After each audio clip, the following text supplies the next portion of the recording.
Chapter 498, Overnight Fame. Although the competition only lasted a moment, none of the spectators had been disappointed by the show. On the contrary, the stands exploded with excitement. He defeated Master Lei Bao at such a young age. His future will definitely be limitless. We really didn't waste the trip. Get Master Shifeng's address. Rearrange my schedule as well. We must pay Master Shifeng a visit. The audience was not comprised of your average citizens. Every one of them was a reputable member of society. Now that Shifeng had defeated a top-tier master like Lei Bao, his future was limitless. A small stage like Jinhai City would not hold Shifeng. He could only shine brightest on the world stage. If they did not try to befriend Shifeng now, they would never qualify to do so in the future. However, compared to these guests, the chairman of Big Dipper, Xiao Yu, was so happy that he had nearly failed to contain his grin. He had originally thought that Lei Bao's willingness to become the training center's head instructor had been Big Dipper's greatest fortune. Xiao Yu had never expected Shifeng to be so powerful, even capable of defeating a top-tier master like Lei Bao. This was a top-tier master. Even throughout the whole country, such mighty individuals were as rare as phoenix feathers. If Big Dipper Training Center employed such a martial arts master, its popularity in business would undoubtedly skyrocket. Uncle Xiao, how do you plan to thank me? After all, it was I who introduced Shifeng to Big Dipper. Zhao Ruoshi grinned, her eyes flashing with pride and excitement. She felt as if Shifeng's victory were her own, and she basked in the success. Of course, we can't forget about you. In a moment, I'll have a diamond member card prepared for you. Big Dipper has only ever given out 5 of these member cards, so you'll be the 6th. Xiao Yu laughed. Zhao Jianhua could not help his shock when he heard Xiao Yu's words. Big Dipper's diamond member card was extraordinary. As a diamond member, one would receive a 50% discount, and all monthly expenses under a certain amount would be waived. Throughout Jinhai City, only 5 people had received such privileges, and neither Zhao Jianhua nor Zhao Ruoshi's father were of those 5. Yet, his niece had actually become the 6th person to become one of Big Dipper's diamond members. Indescribable feelings colored Zhao Jianhua's stern expression.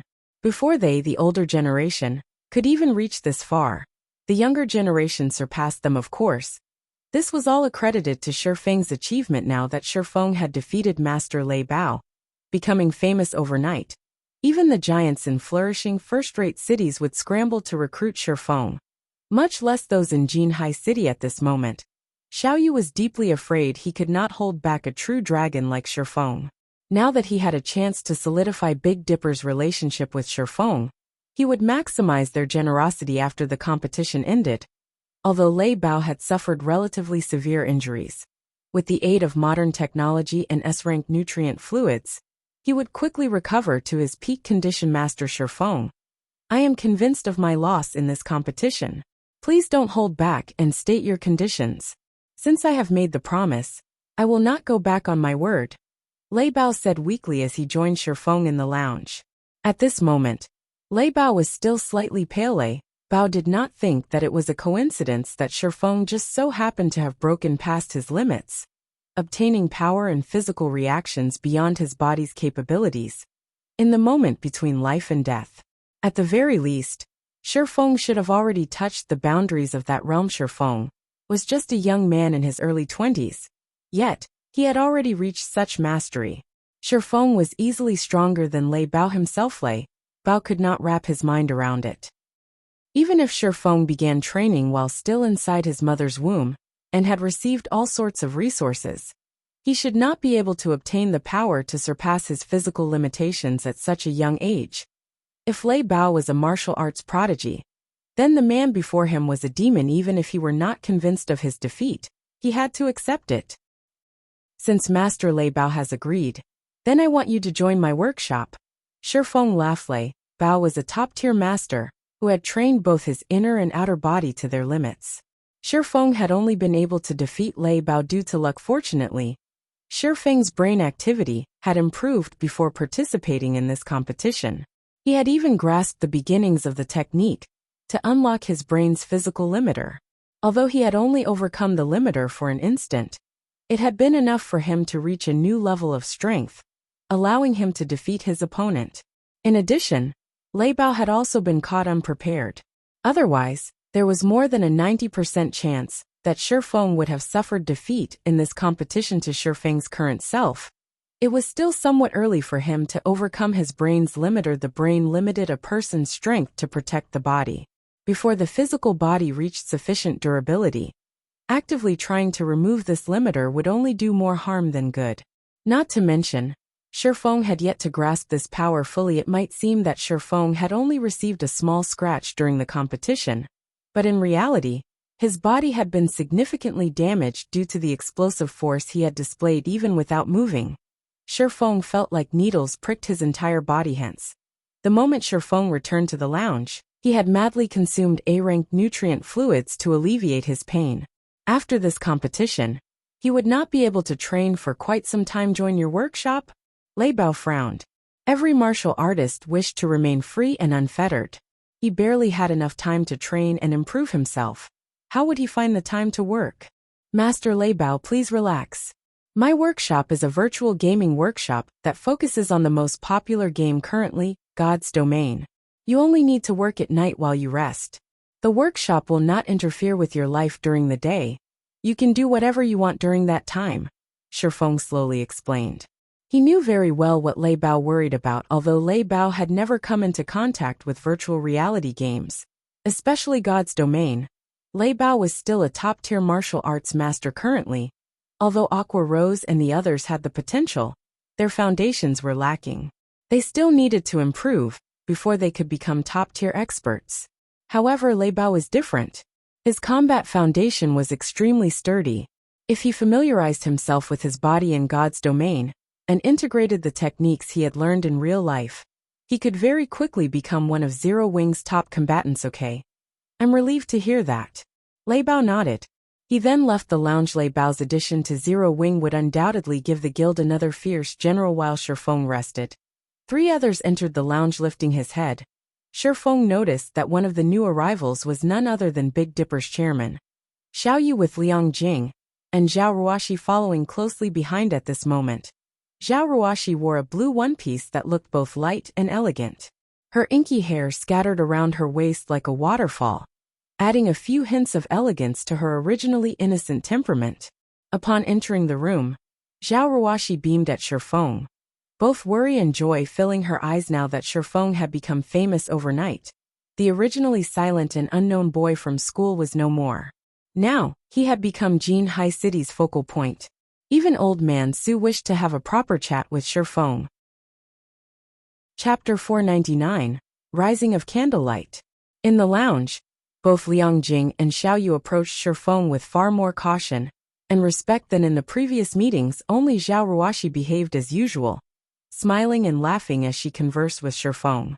There did not seem to be any signs of a barrier between them. Master Shi Feng, based on our previous arrangements, from today onwards, you will be Big Dipper's head instructor. At the same time, you will also become one of Big Dipper's directors. And as you requested, Big Dipper will also come up with an area that will be under your sole management. Saying so, Xiao Yu took out a half-transparent card from his suit's pocket, handing it to Shi Feng. This is Big Dipper's diamond member card. The card's information has already been updated. In the future, all of your expenses at Big Dipper will be free of charge. Moreover, Big Dipper will also specially reserve a special training room for your use at any given time. When Zhao Ruoxi heard Xiao Yu's words, even she could not help her shock. The usual training rooms only contained some fitness and testing equipment. However, Big Dipper's special training rooms were different. Big Dipper spared no expense when they had constructed these training rooms. Every item inside was state-of-the-art. The entire room was also controlled by a quantum computer. These rooms were usually only provided to professional fighters. Normally, these rooms contained a dedicated combat robot. Special training rooms also came with full virtual combat videos and combat systems that stored beneficial data, which users could reference and learn from. There was even a gravity-control device that allowed one to adjust the gravity in the room in order to produce better results. Furthermore, each room had a health cabin that could help its users alleviate physical fatigue, accelerate physical recovery, and maintain the best quality of sleep each day. Hence, Many of Jinhai City's professional fighters loved come to Big Dipper. The training rooms in Big Dipper were categorized into 4 different ranks: basic, intermediate, advanced, and special. While the cost of each room increased with rank, the benefits also increased. It was especially true for the gravity settings in the basic training room. One could adjust the room's gravity by 2G. The intermediate training room's gravity could be adjusted by 3G. Advanced training rooms. One could change the gravity by 4G. Special training rooms. One could increase or decrease the gravity by 6G. It was impossible for ordinary people to train in such an environment. Even moving one's fingers would be difficult. As for the rental fees, ordinary people could not even afford a basic training room. It cost 3,000 credits to rent a basic training room for a day. That was almost a typical person's monthly salary. Of course, your average citizen didn't even qualify to become a member of Big Dipper to begin with. To professional fighters, however, this was easily affordable. The intermediate training rooms cost 5,000 credits per day. A majority of the city's professional fighters usually preferred to rent intermediate training rooms.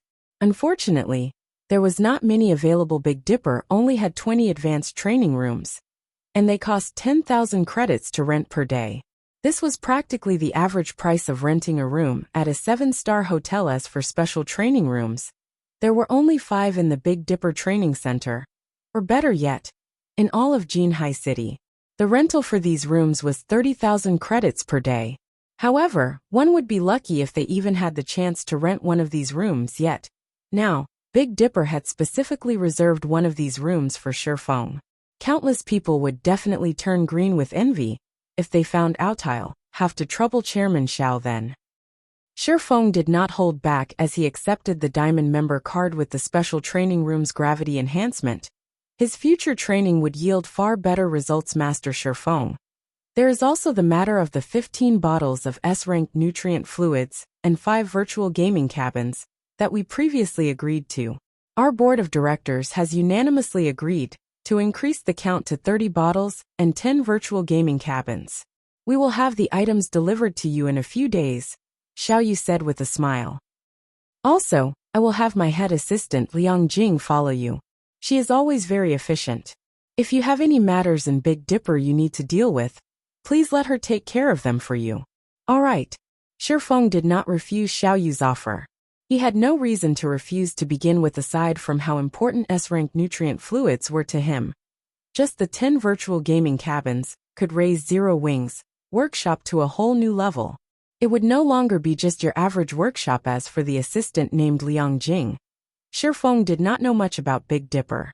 If he wanted Big Dipper to take care of some matters for him, such as training the members of his workshop, an assistant like Liang Jing would definitely come in handy. She could save him a lot of trouble regardless of the other's optimistic view of his development in the fighting world. Shifeng had no intention of changing career paths. He only had one goal in his heart: God's domain. After all, God's domain held the world's future. After Shifeng chatted with Xiao Yu and the others for a while, he returned to his apartment. Before he left, Xiao Yu had Liang Jing prepare 5 bottles of S-rank nutrient fluids for him, which would help him quickly recover from the injuries he had suffered during the match with Lei Bao. After returning home, Shifeng immediately drank a bottle before resting in the virtual gaming cabin and logging into God's domain. A virtual gaming cabin also functioned as a health cabin. Only, it had an additional function of allowing its user to log into God's domain. Hence, when recovering from an injury, it would be best to lie inside a virtual gaming cabin. The time was currently 7 p.m. Although it was still dark in God's domain, the sound of 3 system notifications rang in Shifeng's ears the moment he logged in. These 3 notifications informed him of the 2 candlelight trading firms' completion in White River City and one in Starmoon City. The construction of all 3 firms had finished during the day outside of God's domain. Moreover, all 3 shops had attracted quite a bit of attention. The 2 candlelight trading firms in White River City, in particular both shops, were exquisite 3-story tall buildings. Moreover, as both buildings had suddenly appeared beside White River City's auction house and bank, they had no difficulty attracting notice. In the end, many players had entered the buildings out of curiosity before they had investigated these new buildings. They had been ignorant. The moment they did, however, they were immediately startled. Not only were the shops equipped with a full range of items that players required, but the furnishing inside was also luxurious and magnificent. Both candlelight trading firms were far more glamorous than the Starstreak trading firm. There were even lounges available in the two shops that allowed visiting players to enjoy beverages while they shopped. Most importantly was the appearance of an item that everyone in White River City thirsted for. That item was the basic strength and armor kit. Although the basic strength and armor kits were inferior to the basic mana armor kits, the latter was simply too scarce. Despite many people having heard of the item before, they had never personally seen it. Now that the basic strength and armor kits had appeared in the two candlelight trading firms, the first batch of players to enter the shops fought desperately to purchase them. Afraid that the armor kits would sell out in a heartbeat, Sherfong had given Melancholic Smile the authority to determine the goods prices in the shops, so it was up to her to decide at what price she wanted to sell the basic strength and armor kits for. Yet, despite having set the initial price of the armor kits at 11 silver coins, it had taken only an instant for more than 100 to sell.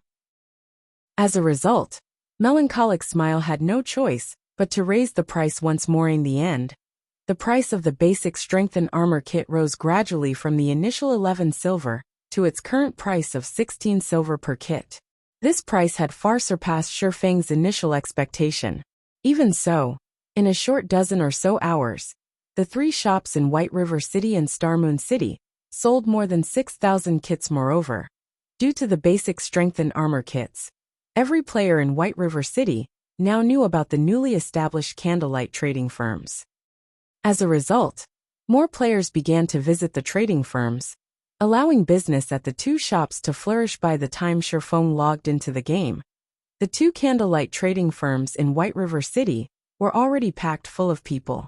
Everyone rushed to purchase the basic strength and armor kits in addition to the several dozen sets of dragon scale set equipment that had sold at the Blackwing auction house.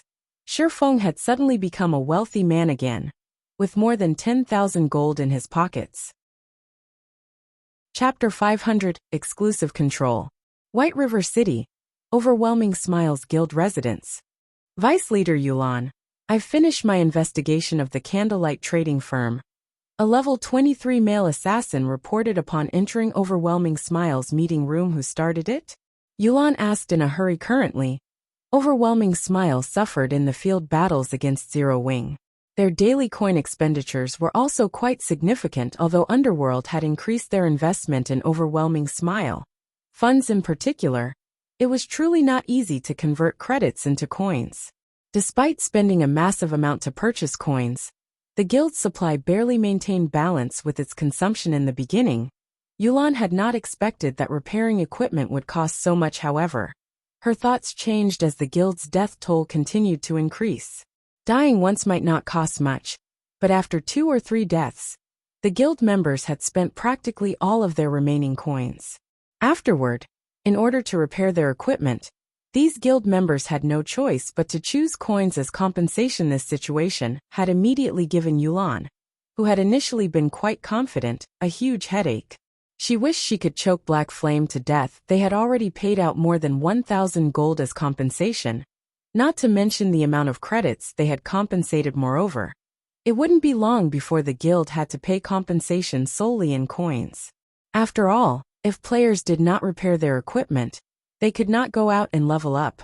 If their equipment became scrap, they would have to purchase new equipment to serve as a replacement. However, good equipment was not easy to obtain. Every piece of a player's equipment had been earned through blood and sweat. Losing even a single piece was a painful loss. If they lost every piece of equipment they had on them, hence, before the durability of their equipment reached a critical point, even if players had to purchase coins with credits, spending their entire fortune, they had to repair their equipment. However, there was one point that confused Yulan greatly.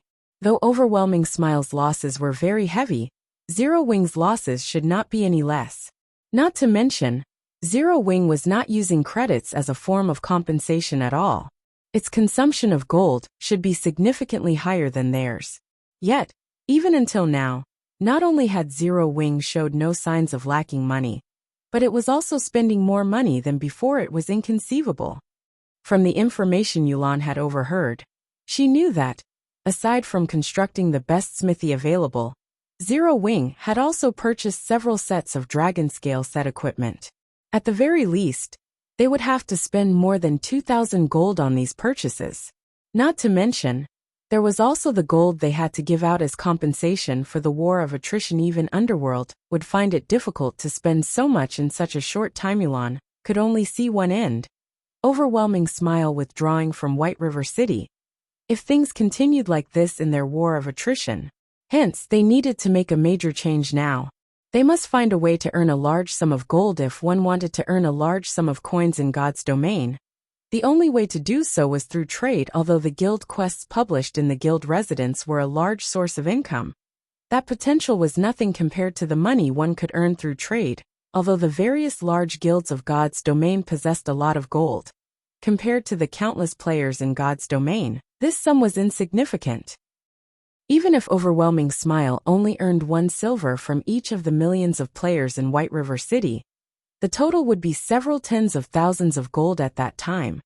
They could easily afford a war with several other large guilds simultaneously, much less afford to deal with a single Zero Wing in White River City. The most powerful trading firm was currently the Starstreak trading firm. Not only did the firm occupy a strategic location, but it also possessed land in the 7 cities surrounding White River City, allowing it to sell items to players in 8 cities and earn tons of gold daily. The amount the firm earned each day was enough to make one drool. Unfortunately, the Starstreak trading firm was an NPC's property, not a player's. Despite exhausting all of their means, the various large guilds in White River City were unable to form a cooperative relationship with the Starstreak trading firm. In the end, they could only give up on their endeavors and try to open up their own shops. However, White River City's ordinary lands were not particularly valuable. Currently, the various guilds had all set their sights on the golden lands of the city and were consistently accumulating money and raising their reputation to achieve that goal. Now, however, the Candlelight trading firm had appeared and purchased 2 golden lands ahead of the other guilds. Although the Candlelight trading firm was not a match for the Starstreak trading firm, with the basic strength and armor kits and the full range of products, it too stood among White River City's top trading firms. Over time, if the Candlelight trading firm introduced several other items that players direly needed, it would definitely surpass the Starstreak trading firm and become the #1 trading firm in White River City. Moreover, unlike the Starstreak trading firm, a player had established and owned the Candlelight trading firm. That signified the possibility of cooperation. Thus, Yulan had sent her subordinate to investigate the firm. I heard that the manager there is a young woman named Melancholic Smile. Moreover, she is a forger, and was once a forger employed by the Starstreak trading firm, the male assassin said slowly. In addition, aside from that woman, 2 other Starstreak forgers seemed to have defected to Candlelight as well. The 3 of them produced the basic strengthening armor kits. Good, you've done well. Yulan smiled. Melancholic Smile. This is my first time hearing this name. There really are a lot of capable people in White River City. It seems that I'll need to make a personal visit to the Candlelight trading firm to have a chat. Overwhelming Smile wasn't the only guild with such thoughts. Several other large guilds also began to eye the Candlelight trading firm. Such a thriving trading firm was no different from a large gold mine that could provide their guilds with various resources. If they could obtain the trading firm, they could instantly raise their guild's strength by leaps and bounds. Meanwhile, Shifeng once again had over 10,000 gold in his pockets, and he began to reconsider the plots of land in Starmoon City again. Currently, as the underground arena was not particularly popular, the Candlelight trading firm's business there was only passable. Attracting the attention of Starmoon City's players would be far easier if he set up a shop in the city's central district. Unfortunately, as Lifeless Blade was only an ordinary noble in Starmoon City, he could only purchase ordinary land. He did not qualify to purchase the lands in the central district and golden areas of Starmoon City. I need to think of a better way to raise my reputation. Shifeng tried to recall information relating to Starmoon City's resources after he pondered for some time. Feng's eyes suddenly shone. Immediately, he hailed a horse carriage and hurried to the palace. Starmoon City was Starmoon Kingdom's core, so it was not easy to raise one's reputation here.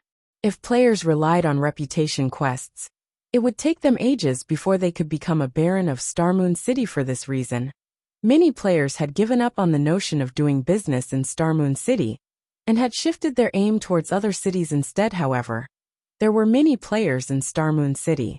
There was bound to be a few amazing characters amongst the millions of players. In the past, there were several independent players who had taken the lead and managed to become barons, even viscounts, before the various large guilds. In the end, these independent players had claimed a few good lands for themselves, taking the opportunity to make a fortune. The monthly rental they received was enough to allow them to live in luxury for the rest of their days despite being independent players. These few individuals were not ordinary characters. They were not penniless individuals. Instead, they were relatively wealthy individuals. They had been relatively famous in several other virtual reality games and had earned large sums of money during their time playing those games. Meanwhile, through a special method, these people had managed to grind large amounts of reputation points in a relatively short amount of time, quickly becoming barons. After this incident was revealed, these players had become the envy of every player in Starmoon City. That method was very simple. Players needed to purchase some supplies with coins, then contribute these supplies to a certain Grand Duke to receive reputation points for Starmoon City. Unfortunately, the conversion ratio of coins to reputation points would make any ordinary player curse the system. However, Feng did not lack money right now. He only lacked time. Even if it were a more expensive method, he would still employ it. Chapter 501 Grand Duke Heartfield. The lights shone brightly outside of Starmoon City's palace. At this moment, the street adjacent to the palace looked as if it held a large-scale celebration. A crowd of players exploded with excitement. Players filled both sides of the street, shouting and selling their wares. Starmoon City was different from the other ordinary cities in Starmoon Kingdom. The traffic here was constant, with players coming and going from other kingdoms and empires. Hence, unlike in other cities where players could only set up their stalls once every 3 or 4 days in specified areas, players could set up their stalls in Starmoon City every day. Only, a fee was required to set up a stall. It was not free. Even with the fee, a large number of players were still willing to set up their stalls to sell items, rather than using the auction house and paying a heavier fee. Even if they sold their items at a lower price here, they could still make a higher profit. Normally, players would only choose to sell their items through the auction house if they were in a hurry for money, or they wished to obtain a better price for rare and precious items, as the items sold at stalls were much cheaper. Many independent players and large guilds would come here to purchase the materials and items they needed. Feng had come to this place precisely to purchase some supplies. The method of exchanging coins for reputation points was, in reality, a special quest found in Starmoon City. To players who focused on raiding dungeons and grinding monsters to level up, they might never discover this special quest. However, to players who leveled up slowly and focused more on enjoying the game itself, it was not particularly difficult to find the quest. As long as they listened for information in the capital city, they could obtain some clues leading to the quest. Meanwhile, this clue was that Grand Duke Heartfield's daughter had fallen ill and was in urgent need of a large amount of herbs. The quest only required 1 stack of ordinary herbs. Upon completing this quest, players would receive a certain amount of money and EXP. Meanwhile, players could accept this quest indefinitely. Unfortunately, the amount of money and EXP wasn't quite worth the value of the herbs. In the past, wealthy players who wished to level up quickly had spent money to increase their EXP through such quests. Even so, they did not invest a lot of money in this method of leveling. After all, coins were very valuable during the initial stages of the game. Nobody would spend them foolishly in the past, as everyone had been convinced that this special quest was merely a method that allowed one to exchange money for EXP. A few insane individuals, who had not wanted to level up in the fields, began to purchase herbs in bulk, turning them in to complete the special quest in such a way. These individuals each traded in 1,500 stacks of herbs, reaching a critical point of this quest when a player traded in 1,500 stacks of herbs. Grand Duke Hartfield would no longer reward said player with money and EXP. Instead, the Grand Duke rewarded the player with a thank you gift. One could obtain a variety of items from this gift. Among them, there was a 10% chance to obtain a reputation book. When used, the reputation book would give the user a certain amount of Star Moon City reputation points. This was why Shifeng had come to this bazaar to purchase herbs in bulk, either ordinary herbs or rare herbs. After making a round through the bazaar and investigating the general prices of herbs, Shifeng began shouting through the trade channel. Buying ordinary herbs 40 copper per stack, rare herbs 3 silver per stack. We'll buy as many as you have. The trade channel was a unique channel only available in bazaars. Any players in the bazaar could receive the messages sent through this channel. However, players who wished to shout their messages needed to pay a fee of 1 silver per message. Though the length of each message was limited to 100 words, it was a valuable promotion tool. With this, Shifeng could save himself a lot of trouble. The amount and prices of herbs at each stall varied greatly. If Shifeng had to visit every stall in the bazaar, even if he exhausted himself to death, he would only acquire a small amount. Hence, rather than haggling with every stall owner, he might as well offer to purchase herbs at an average price.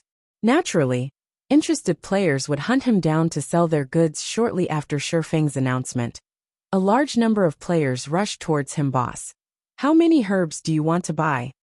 Big brother Swordsman, look. I have excellent quality herbs. I can even lower the price if you buy them in bulk. The players that had hurried over all looked at Shifeng like hungry wolves. They crowded around him, rushing to sell their herbs. Their intensity far exceeded Shifeng's initial expectations. All right, no need to rush. All of you, line up and trade with me. Shifeng smiled as he motioned for the crowd to calm down. Sure enough, players' enthusiasm in the capital city is a lot more intense. However, after giving it some thought, their enthusiasm was only natural. Players were currently busy with leveling, and were not particularly enthusiastic about lifestyle classes. Although guilds nurtured their own alchemists, the guilds could easily supply the amount of herbs their alchemists needed. They didn't need to purchase any. More importantly, the crowd was so excited because the demand for herbs was usually quite low. As useful potion recipes were extremely rare, demand for herbs had dropped even further. In addition, Star Moon Kingdom was not a herb-poor kingdom, resulting in the prices of herbs remaining relatively low despite there being 20 herbs in each stack. Ordinary herbs only sold for 40 copper per stack. Even rare herbs only sold for 3 silver per stack. One could imagine just how worthless herbs were. Yet, even with such low prices, few people were willing to purchase herbs, which explained why everyone was so excited to see Shifeng. Players would frequently encounter herbs while adventuring, and they would usually collect these herbs to sell in bulk at a later time. Now, these players' actions benefited Shifeng in a short moment. Shifeng had purchased 2,000 stacks of ordinary herbs and 200 stacks of rare herbs, spending 14 gold in total. To other players, this might be an astronomical sum, but to Shifeng, this was only a drop in the bucket. Sorry, but my bag's full.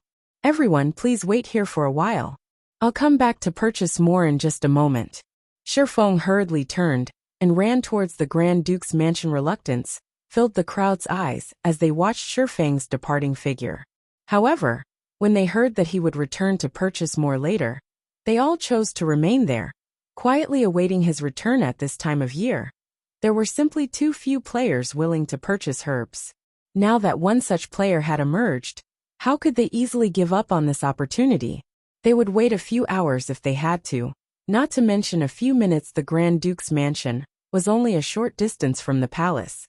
The journey there only took Shifeng a dozen minutes or so. After entering the Grand Duke's mansion, after the level 150 Great Steward's introduction, Shifeng arrived before the level 200 Grand Duke Hartfield.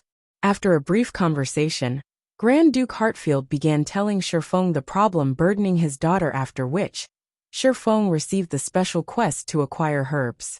He then retrieved the herbs from his bag, one stack after another. For every stack of herbs Shifeng turned in, He received 20 copper and 2,000 EXP in return.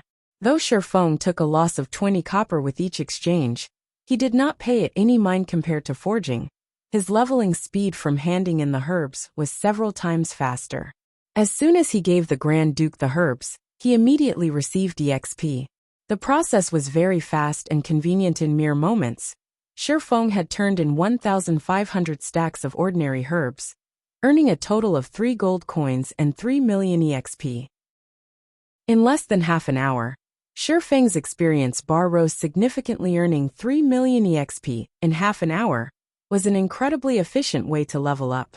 Unfortunately, after turning in the 1,500 stack of herbs, he only received a thank you gift for every subsequent stack of herbs he turned in. There were still a large number of players waiting for him to purchase their goods. Shi Feng wasted no time, as he turned in all of the herbs in his possession. Unlike ordinary herbs, he would receive 10 thank you gifts for each stack of rare herbs. In terms of money, it was much more worthwhile to trade rare herbs for the gifts instead.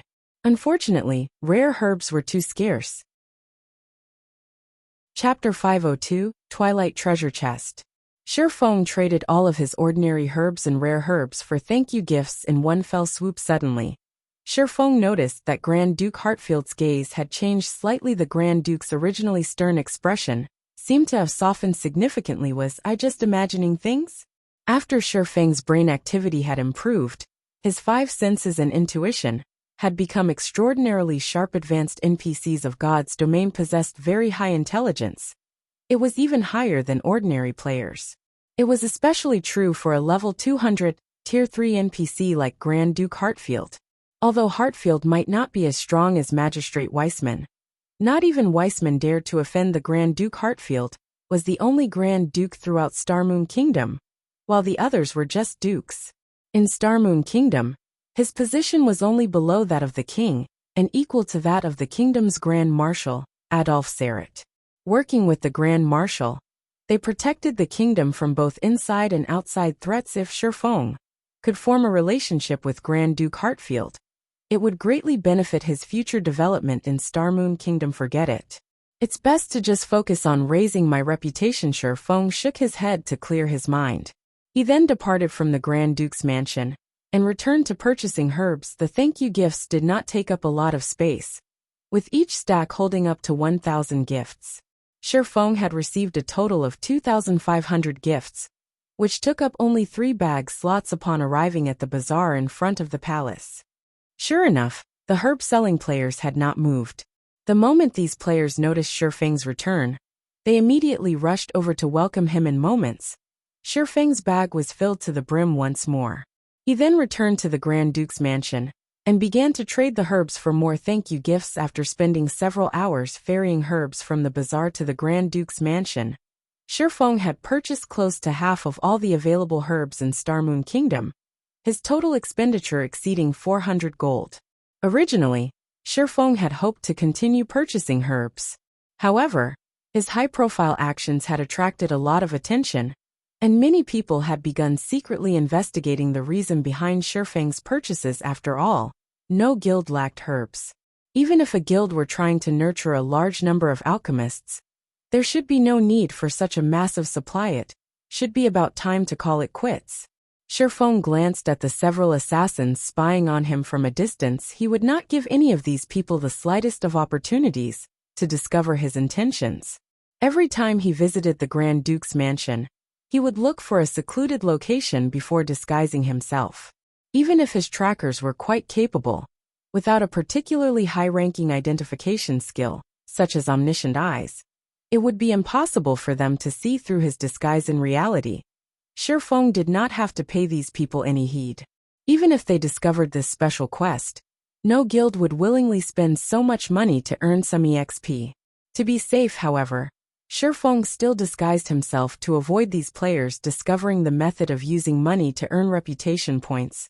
Just yet after he finished purchasing his last batch of herbs, Shi Feng departed from the bazaar and randomly picked a restaurant to enter. After using the demon mask to disguise his appearance, he boldly strode out of the restaurant and headed towards Grand Duke Hartfield's mansion inside the Grand Duke's abode.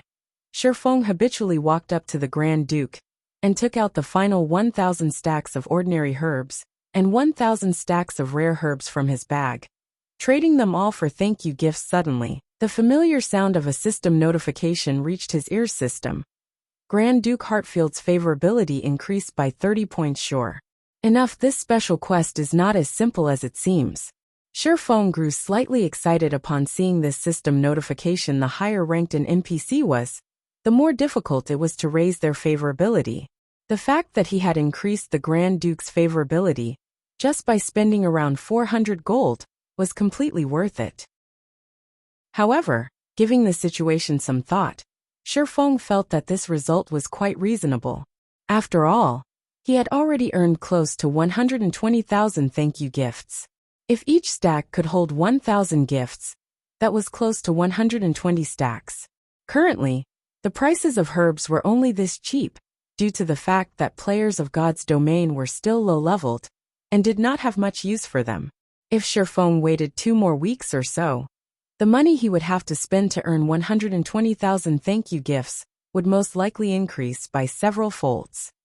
If the Grand Duke had nothing to say even after such a huge contribution, his heart was definitely made of stone. Young adventurer, thank you for your enthusiastic contributions. With this many herbs, I can extract a sufficient amount of herbal essence to cure my daughter. To show my gratitude, you may use those thank you gifts to trade for the treasures I usually store inside my treasury. Grand Duke Hartfield said happily. Your Highness Hartfield, it will be my honor, Shifeng replied, immense joy filling his heart. Originally, Shifeng had intended to open the thank you gifts he had amassed in one sitting. He had never expected the gifts to have such a purpose. Most likely, not even those several wealthy players in the past had exchanged as many herbs as he had. Steward, take this adventurer to have a look, Grand Duke Hartfield said. Yes. The Grand Steward answered before leading Shifeng to the treasury on the 3rd floor. The Grand Duke's treasury was heavily guarded. The 6 white-robed knights guarding the entrance were level 200 Tier 3 Judgment Knights. Not to mention, there was even a Tier 5 magic array protecting the vault.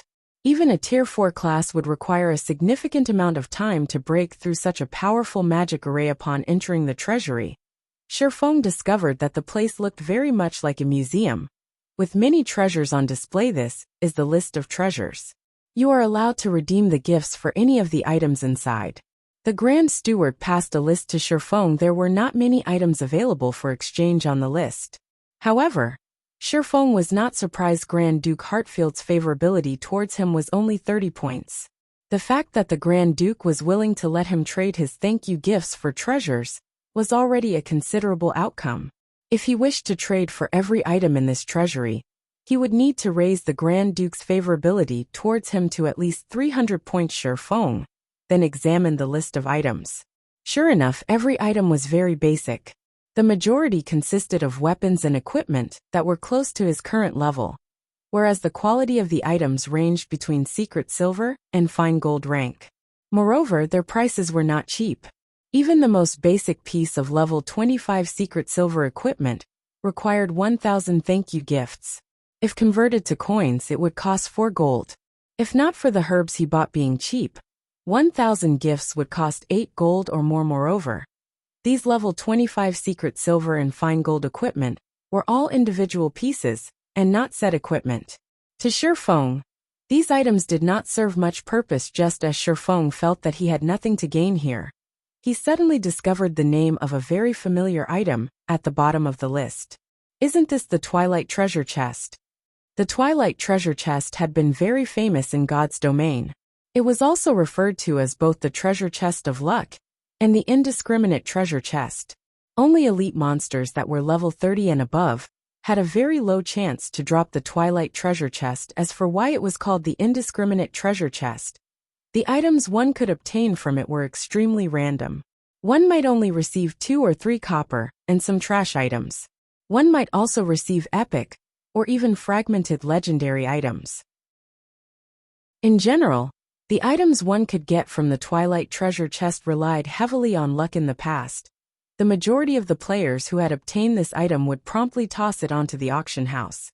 selling it for around 1 gold, rather than opening it themselves. On the other hand, each Twilight treasure chest only required 100 thank you gifts to redeem. In other words, each Twilight treasure chest would cost Shifeng 40 silver, which was significantly cheaper than its price in his past life luck. When Shifeng looked at the Twilight treasure chest, he suddenly recalled the Icarus's heart around his neck. This was a godly tool that could instantly raise his luck by 25 points. Chapter 503, Inyang Walker. Shifeng looked at the Twilight treasure chest and pondered his situation carefully. Currently, he had nearly 120,000 thank you gifts on him. They were definitely enough to raise his reputation to a sufficient level. The luck attribute could be applied in various aspects. Aside from monster drops, luck also played a significant role in opening treasure chests and gift boxes, though the effects were not as prominent as they were with drops. However, Icarus's heart only gave Shifeng 5 points of luck under normal circumstances. That amount was too little to make a significant difference when opening treasure chests. Based on Shifeng's understanding of the luck statistic, 5 points would not even double his drop rate when opening a treasure chest. Meanwhile, the Twilight treasure chest was famed for being a miser of good items. Only by activating Divine Providence and boosting his luck to 25 points would his chances significantly improve when opening a treasure chest. However, Divine Providence only had a duration of 30 seconds, whereas its cooldown lasted 1 hour. Let's decide after I raise my reputation. Saying so, Shifeng began opening the thank you gifts. Each thank you gift only required 1 second to open. Shifeng opened 10 gifts in a row. Aside from obtaining some copper coins, he also obtained 2 reputation books, the gifts yielding far more than he had expected. Each reputation book could raise the user's Starmoon City reputation by 1 point. Unfortunately, the book could not be traded. Otherwise, Shifeng really would sell them to the public. However, these reputation books' effects weakened as a player's reputation grew below 100 points. The book would raise a player's reputation by 1 point, with a 100% success rate. After reaching 100 points, there was only a 60% chance. At 200 points, that success rate fell further to 30%, 20% at 300 points, and 10% at 400 points. When a player's reputation reached 500 points, there was only a 3% chance to increase their reputation by 1 point. When using the reputation book to become a Baron, players required 500 reputation points to become a Viscount. Players required 1,000 reputation points if Shifeng hoped to become a Viscount by relying on the reputation books. He would have to expend a staggering number. As for becoming a Count, which was 1 rank above a Viscount, that was practically impossible. That was because a player needed 3,000 reputation points to become a Count. The effects of just having 5 points of luck is really quite good. I wonder if it will be possible to obtain the Mastery Book? Shifeng grinned. With 5 points of luck, his chance of obtaining reputation books from the thank you gifts was indeed higher than other players. However, other than copper coins and reputation books, there was also an extremely small chance for players to obtain mastery books. Mastery was something very important to any player in God's domain. Taking Shifeng for example, as his mastery was very high, his basic attacks dealt more damage compared to other players. If he could raise his one-handed sword mastery's rank to a basic sword master, he could increase his basic sword attack damage by 30%. That was 10% more than an advanced swordsman with a 10% difference in basic attacks. The skill damage difference was even higher.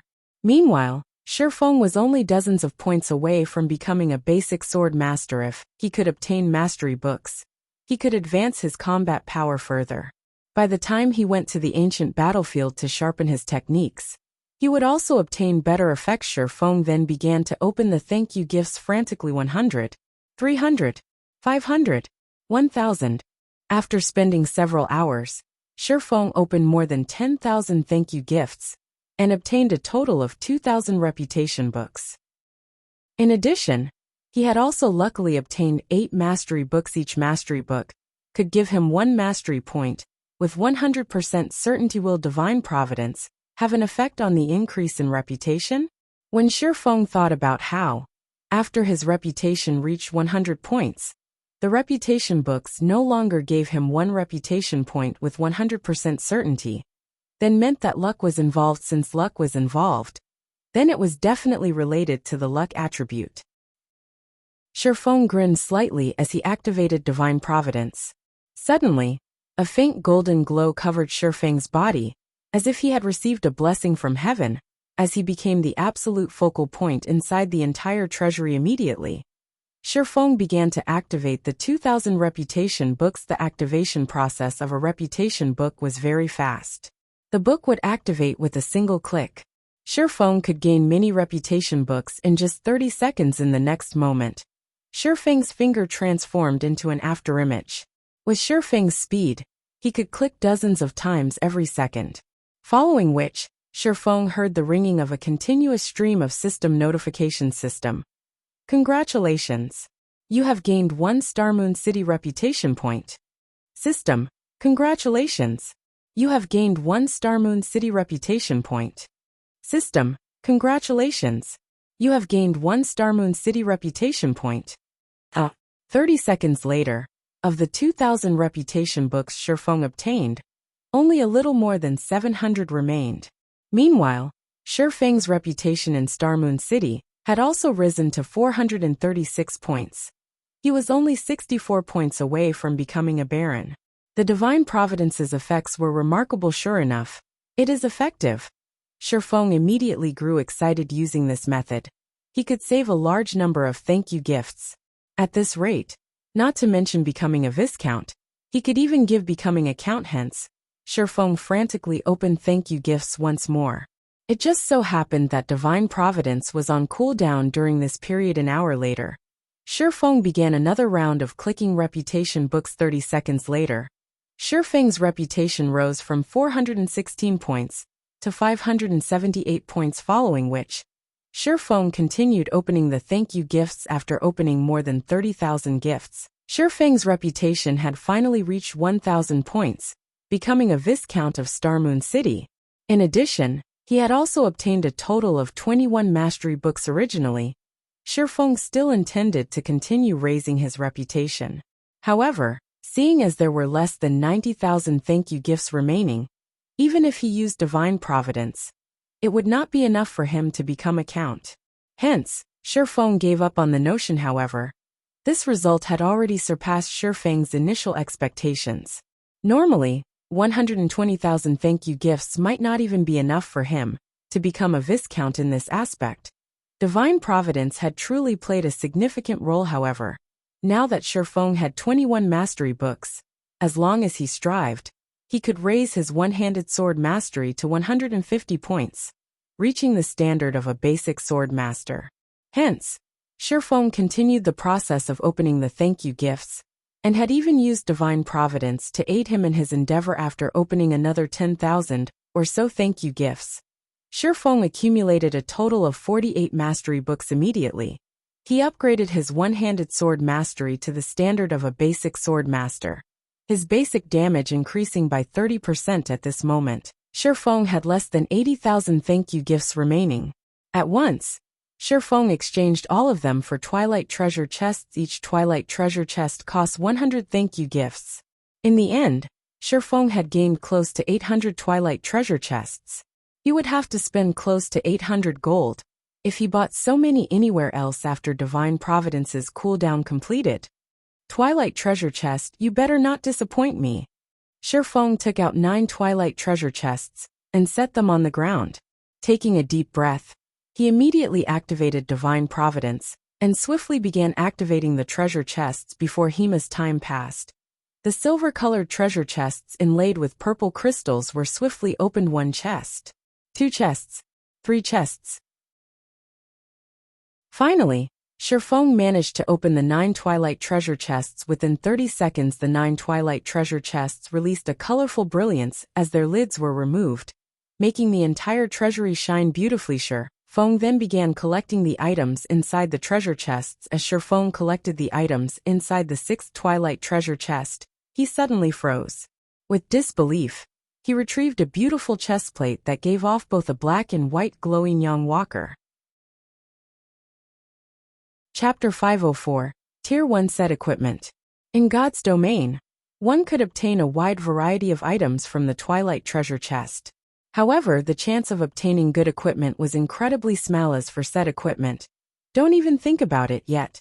The armor called Yin-Yang Walker, before Shifeng, was indeed a part of a set equipment for a moment. Shifeng even questioned his own vision if it were any other set equipment. At most, Shifeng's good luck would have surprised him. However, the Yin-Yang Walker was different. It was a special set equipment just like the Warfire set equipment. However, if Shifeng had to decide which set was better, without a doubt, it would be the Yin-Yang Walker set equipment. Before him, although the Warfire set equipment could be upgraded to fine gold rank, the Yin-Yang Walker was a Tier 1 set equipment. A Tier 1 set equipment was an exclusive set for Tier 1 classes. Although it had no grade, its boost to a Tier 1 player's combat power even surpassed Dark Gold set equipment. However, a Tier 1 set equipment also possessed heavy restrictions, as only designated classes could use it. Moreover, the set would bind to a player when equipped, and it could neither be dropped nor traded. However, it could be destroyed if its durability reached 0. Moreover, the repair fees for a Tier 1 set equipment could rival those of epic ranked weapons and equipment. Despite having so many restrictions, a majority of the experts in God's domain loved these sets. However, it was extremely difficult to obtain a Tier 1 set equipment, as only level 20 or higher Great Lords had a chance to drop them. Both Great Lords in the fields and in dungeons had the same drop rate. Tier 1 set equipment was also known as the best set equipment, other than epic set equipment, available for Tier 1 players. It truly lived up to its name. The minimum level of a Tier 1 set equipment was level 20, and its attributes would increase alongside the player's level to level 50, which was when players could class change from a Tier 1 class to a Tier 2 class.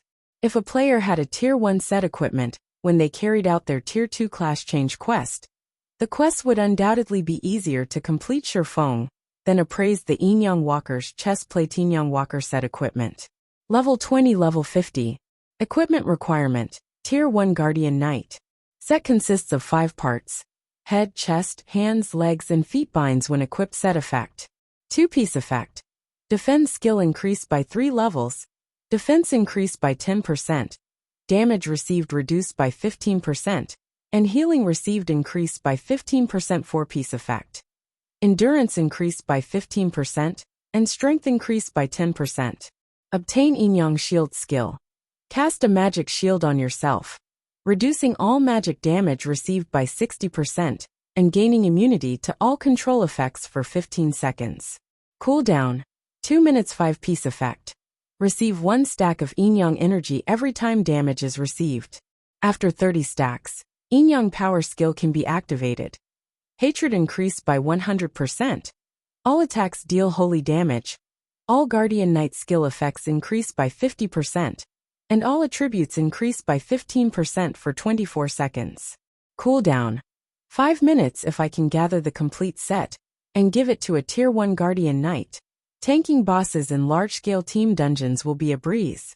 Shifeng inwardly sighed as he read the Yin-Yang Walker's set effects. Obtaining even a single piece from the Twilight treasure chest was already nearly impossible. Trying to obtain the complete set would be a miracle. The effect of having 25 luck is better than I expected. Shifeng was utterly satisfied. He then looked at the large number of Twilight treasure chests in his bag, chuckling. With so many Twilight treasure chests, I refuse to believe that Divine Providence won't net me any other good items. Shifeng had already decided.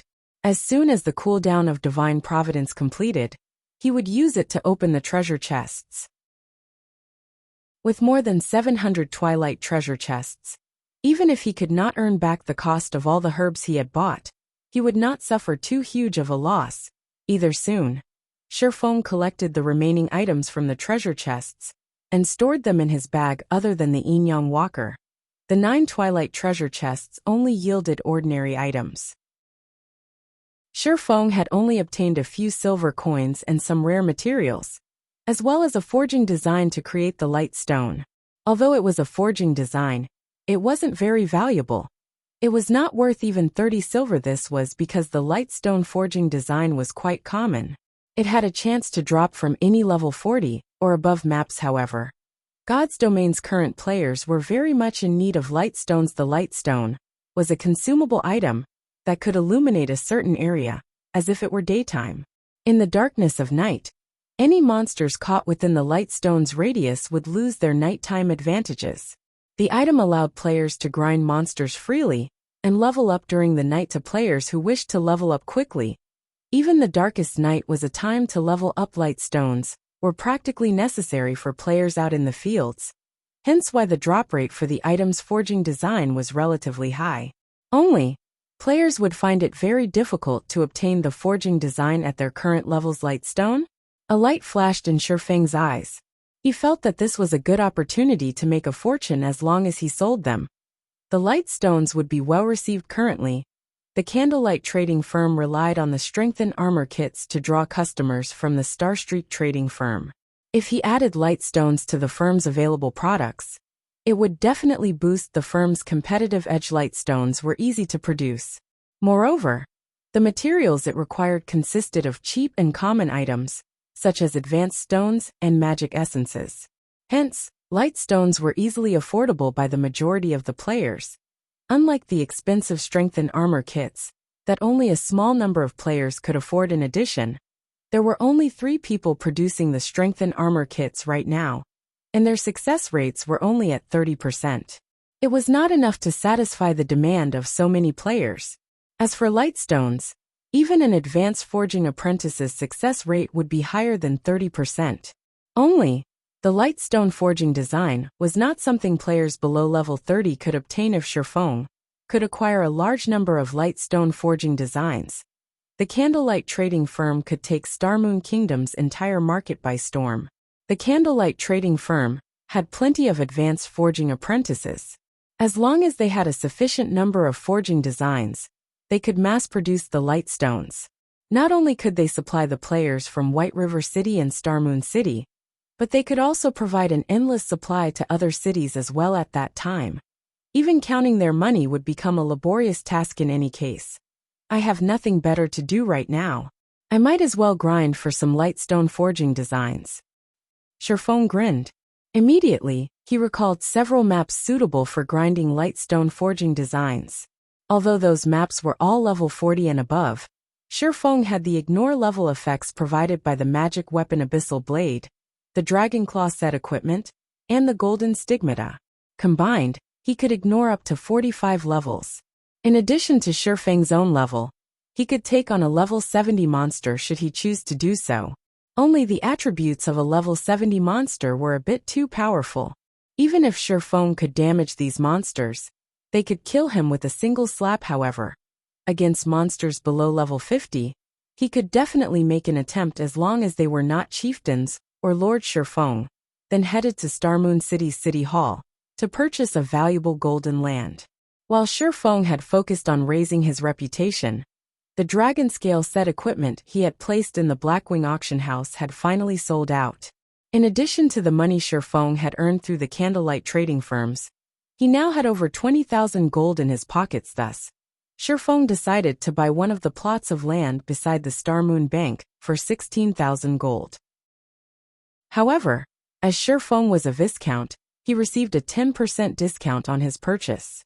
Even after constructing a new branch of the candlelight trading firm, he had not even spent a total of 16,000 gold after he had finished his business in the City Hall. Shifeng took a horse carriage to the teleportation hall and teleported to the Twin Tower Highlands, a level 45 map with the highest drop rate for light stone forging designs. Chapter 505, Domineering Melancholic. White River City, inside one of candlelight trading firm's forging rooms. Melancholic's smile was currently busy forging basic strengthened armor kits. There were simply too many players in White River City. With just the 3 of them producing the basic strengthened armor kits, it was impossible to satisfy the demand of so many players. Had they not produced a large number of the kits early on, their supply would have long since depleted. Sister Smile. There are 2 people on the first floor looking to discuss business with you. I understand. Like the others, have them wait in the reception room for now. I'll head over once I finish my work. But one of them is claiming to be Overwhelming Smile's guild leader. Overwhelming Smile's guild leader. Melancholic Smile could not help but pause as one of the tyrannical guilds in White River City. It was far ahead of other guilds. Their funds and member count were also plain for all to see. A lifestyle guild's direction of development was completely different than combat guilds. In other words, there should not be any conflicts of interest between the two. However, a lifestyle guild did not possess any combat capabilities. When producing certain items, plenty of rare materials were required. Meanwhile, many of these materials dropped from dungeons. Hence, lifestyle guilds would usually cooperate with some combat guilds in such a relationship.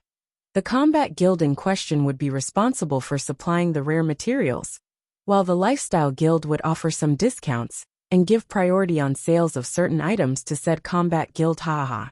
Just in time, Melancholic Smile said. I'll head over there now. Saying so, Melancholic Smile tidied up the materials on the table and headed downstairs.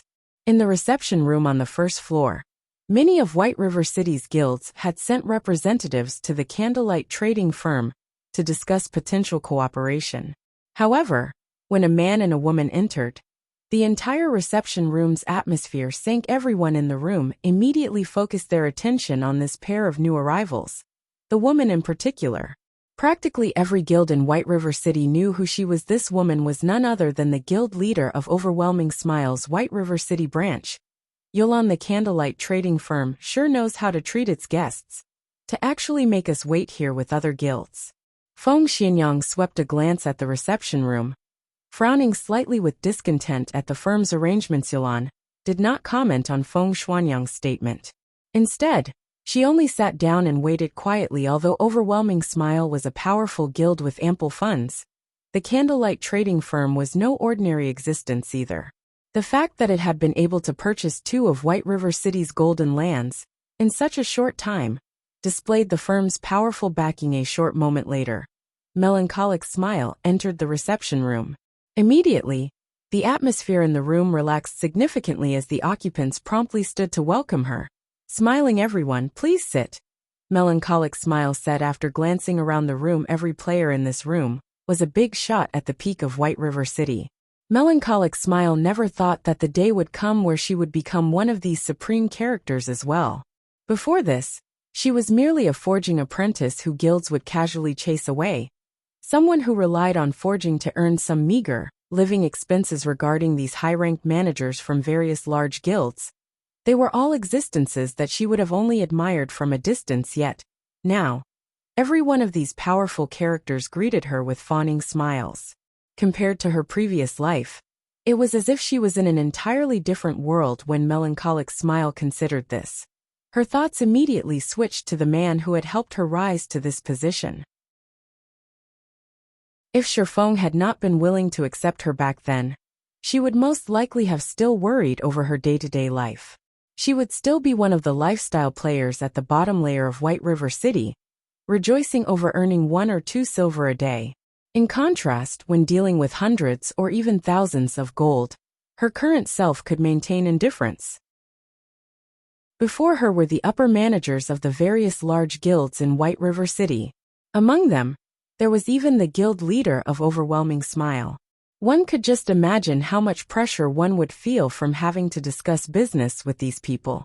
Yet Melancholic Smile, who had never encountered such a scene, spoke as naturally as if she were sipping tea while enjoying light conversation. Seeing as everyone present wishes to cooperate with us, I will make things simple.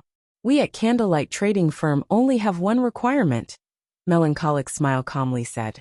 You must sell all of the materials your guilds have collected to us. Everything. We will purchase these materials at 60% market value.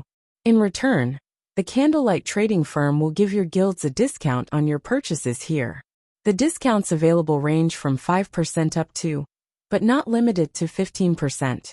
In addition, we will reserve some of the rarer items for you, giving you priority to purchase them. If you accept these terms, you may sign the agreement that has just been given out. If not, then you may leave. Melancholic Smile's statement was firm and confident. The managers of the various guilds immediately sucked in a breath of cold air, every one of them falling silent upon hearing the woman's conditions. This was fraud. If they sold all of the materials they had obtained to the candlelight trading firm, what would be left for their own guilds? Moreover, the purchase price was only 60% of market value. Wouldn't they be better off selling their excess materials to the public? Most importantly, they could only receive meager discounts of 5% to 15%. Their guilds wouldn't gain much benefit from such a small discount. In the end, wasn't the candlelight trading firm getting the better end of this deal? I've already said my piece. You can take your time to think it over. However, note that I will take back the contracts in 30 minutes. Although Melancholic's smile could feel everyone's murderous gazes, she paid them no heed. Instead, she simply turned to leave. It was as if her actions had said, "If you want to sign, go ahead. If not, get lost." Suddenly, the various representatives, who had been so confident, fell mute. Wait a minute. Feng Xianyang suddenly stood with a cold expression on his face. He glared at Melancholic's smile, sneering. "Don't you think you are going too far with your demands? You should know that there are many materials that only guilds like ours can obtain. Independent teams are simply not strong enough to provide a supply. If our guilds join hands to cut off Candlelight's supply, do you really think you can continue doing business?" Shocked, Yulan rushed to her feet, advising, "Young Master Feng has gone a little too far with his words. I ask for Miss Melancholic's understanding. However, we have all come here with the intent to do business. There should be a process of negotiation at the very least. The way you cut us off will not benefit either side. Why don't we sit down and discuss things properly?" Everyone in the reception room nodded in agreement. If every guild refused to sell their materials, how could Candlelight Trading Firm hope to continue its success in White River City?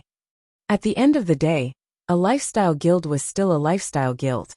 They were born to lower their heads to combat guilds. Haha. Your statement is indeed reasonable. After thinking it over for a moment, Melancholic's smile nodded as she looked towards Feng Xianyang and Yulan. Smiling sweetly, she said, "Although what you've said is logical, I stand by my decision. Moreover, from this point onward, I retract Overwhelming Smile's contract. You two may leave now." "You?"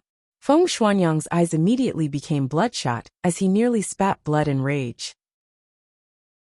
If not for the fact that they were still in the Candlelight Trading Firm, with the owner of the firm having absolute control over, and being an invincible existence inside this place, he definitely would have killed Melancholic's smile by now. Yulan was similarly stunned by Melancholic's smile's words. Meanwhile, the upper managers of the various large guilds were also stupefied by this situation. In White River City, Overwhelming Smile was only second to Zero Wing. Yet, Melancholic Smile had dismissed them with just a few words, showing no pretenses at all. This was simply too domineering. Chapter 506, Towers of Death. After Melancholic Smile finished speaking, after a few moments, everyone in the reception room came back to their senses. However, they still stared at Melancholic Smile with surprise. Yulan had never expected things to develop in such a way. Melancholic Smile's performance had completely surpassed Yulan's expectations. Her firm rejection was even more unusual. "Miss Melancholic, I believe we have a misunderstanding," Yulan said after calming down. "Overwhelming Smile is not here to seek cooperation but to invest. I believe that Miss Melancholic knows about Overwhelming Smile's financial prowess. With our help, the Candlelight Trading Firm will have no issues obtaining materials or funding at the end of the day. Candlelight is not a combat guild, so its development is limited. It is restricted by the city.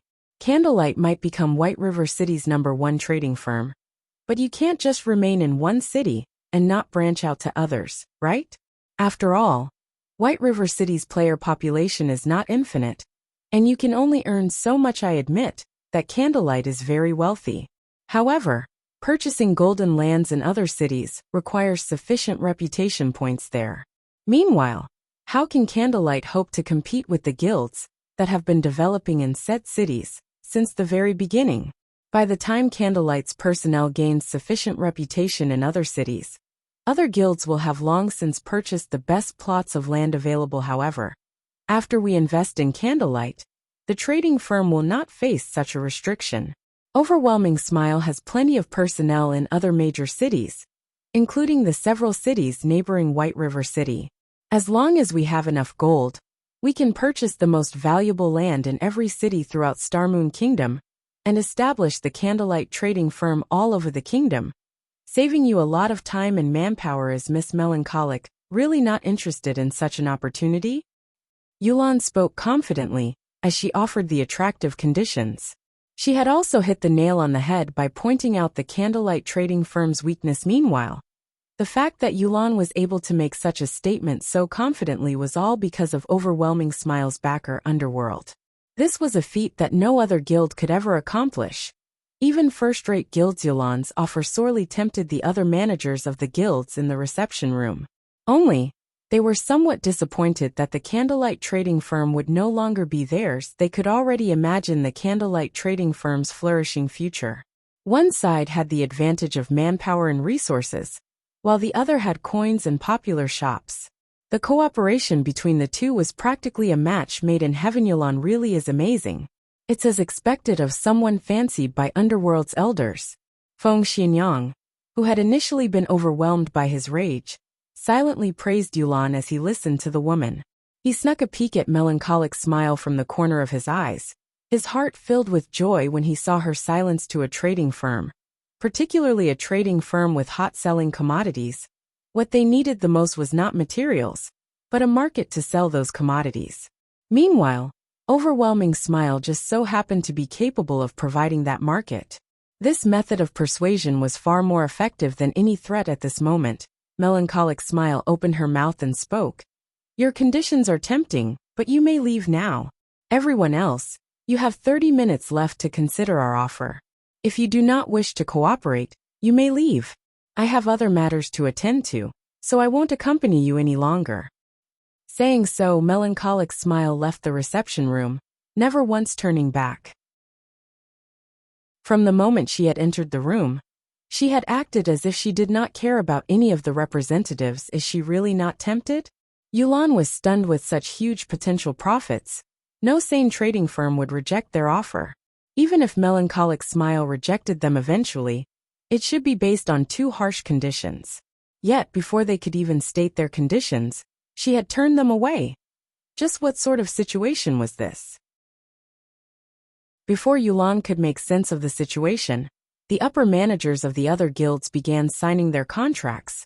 Having already thrown their cooperation conditions out the window. Watching this, Yulan suddenly came to a realization. Melancholic Smile had displayed her might, killing the chicken to scare the monkeys. They just so happened to be that chicken. Feng Xianyang had also realized their situation. This had all been due to him voicing his rejection, becoming Melancholic Smile's target as a result. Despite this revelation angering him greatly, regret filled his heart. Just why had he been so eager to shoot off his mouth? As for encouraging Overwhelming Smile to face off against the candlelight trading firm, that was simply impossible. Lifestyle players did not leave the city at all. If they remained in the city, who could do anything to them? Lifestyle players were unlike combat players, who relied heavily on their levels and equipment. Even if lifestyle players were killed until they fell back to level 0, so long as their lifestyle skills remained, they would feel no effect whatsoever. It seems that we can only hasten our own firm's establishment, Yulan sighed. Things were becoming much more troublesome than she had initially expected. However, the candlelight trading firm had also given her a reminder. I have heard that Maple City's branch almost has enough reputation. We might as well develop our trade in Maple City. Moreover, the lands there are much cheaper. If we form an alliance with the other cities to target the candlelight trading firm, sooner or later, we can defeat it as well. Okay, leave that to me. At this moment, murderous intent filled Feng Xianyang's eyes. Watching Melancholic Smile's departing figure, he revealed a sinister smile as he said, though the trading firm itself is unwilling to cooperate, I refuse to believe that every worker is of the same opinion. I'll poach every single one of Candlelight's forgers. We'll see how long Candlelight lasts then. If a trading firm did not have a supply of goods, customers naturally would not visit it. It would be useless even if the trading firm occupied one of the city's golden lands. The fact that the Candlelight trading firm had become White River City's #1 trading firm so quickly was completely due to the basic strengthened armor kits. Otherwise, how could it possibly surpass the Star Streak trading firm? While Feng Xianyang plotted ways to poach lifestyle players from the Candlelight trading firm, Shifeng had arrived at the Twin Tower Highlands. The Twin Tower Highlands was a level 45 to level 50 map. It could be considered a country within a country. Unlike the monsters in low-level maps, the monsters here were mostly intelligent orcs that fought and lived in tribes. If players were not careful, rather than hunting their prey, they very well might become prey themselves. To God's Domain's current players, the Twin Tower Highlands was definitely a forbidden land. Aside from the level suppression, the difference in attributes was already quite vast. However, Shifeng did not care about any of that. His own attributes had long since surpassed the standards of the current players. It was especially true after he had equipped the fragmented legendary ranked Heavenly Dragon's Breath. In terms of attributes, he could easily match level 40 ordinary players without level suppression. A 5-level difference in attributes was nothing to Shifeng. Fortunately, Shifeng was very familiar with the Twin Tower Highlands. He had arrived at the core area of the Twin Tower Highlands, the Towers of Death, without so much as encountering a single monster. Dark clouds hid the tops of the 2 tall towers, preventing one from seeing them with a single glance. A thick layer of death also surrounded the towers as cold wind billowed around them. Tall ramparts surrounded the massive towers of death. An army of orcs patrolled the walls. Overall, the Towers of Death looked like an impregnable fortress. This was the best location for Shifeng to grind for the lightstone forging designs. This should be it. Shifeng activated Wind Rider and the Ring of Nothingness and flew up to the tall walls. Sweeping a glance over the numerous level 47 orcs below the ramparts, a grin appeared on his face. Chapter 507, Explosive Power. Not only did the Towers of Death resemble a fortress, but there were also tens of thousands of monsters wandering inside their walls. It was simply impossible to infiltrate without a large team of more than 100 players. However, it was also why the Towers of Death were a good grinding spot. Although the common monsters, the hot-blooded orc warriors, behind the wall seemed to be covered in steel-like muscles, in reality, their strength was only an illusion. They were actually quite weak. Moreover, they were all melee monsters. As long as a team had several powerful AoE classes, the Towers of Death would become a leveling heaven. Hot-blooded orc warrior, orc common monster. Level 47. HP 30, 000/30, 000. To players of a similar level, these orc warriors were very easy to deal with. To Shifeng, who was only level 26 right now, they were just as easy to defeat. The only challenge was the fact that these hot-blooded warriors normally moved in groups of 100 or more, with an elite-ranked hot-blooded orc captain leading each company.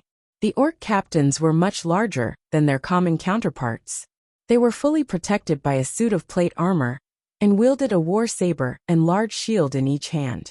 Most importantly, these orc captains had an aura effect that could increase the attack speed and damage of nearby hot-blooded orc warriors by 30%. Hot-blooded orc captain, orc elite rank. Level 48. HP 200 000/200 000. Even a 50-man team would struggle against such a company of orcs. As for 20-man teams, they could only escape for their lives. Teams that came to grind here would usually eliminate the orc captain first, sending several assassins with high burst damage and a bombardment from the ranged attackers, getting rid of the orc captain in the shortest amount of time possible. That way, the hot-blooded orc warriors would be fish in a barrel, easy to annihilate. However, Shifeng's level was too low right now. It would be very difficult for him to charge into the group of orcs and kill the orc captain swiftly, hence why Shifeng had flown up to the ramparts. The ramparts were very tall, and it would not be easy for one to reach the top quickly, especially common monsters like the hot-blooded orc warriors. Monsters like them could only use the only staircase. Moreover, it was a long way from the bottom to the top of the stairs, and it would take the orc warriors quite some time to reach the top of the walls. The orc captain, however, was different. The captain's strength was impressive, and he could easily reach the top of the walls with just a few jumps in the past. Many people had used this method to grind orcs and level up after Shifeng positioned himself on the rampart. He switched the 7 luminaries' rings aura of wind to the aura of fire. Simultaneously, he activated the ice blue devil flame, pale blue flame suddenly covering his entire body with the effects of the aura of fire and the ice blue devil flame combined. His damage instantly increased by 60%. The combined effects were no weaker than when he activated a berserk skill.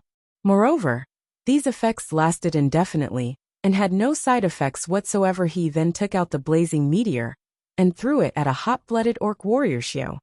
The blazing meteor streaked across the air like a shooting star, instantly striking at a hot-blooded orc warrior who patrolled below the fortress walls.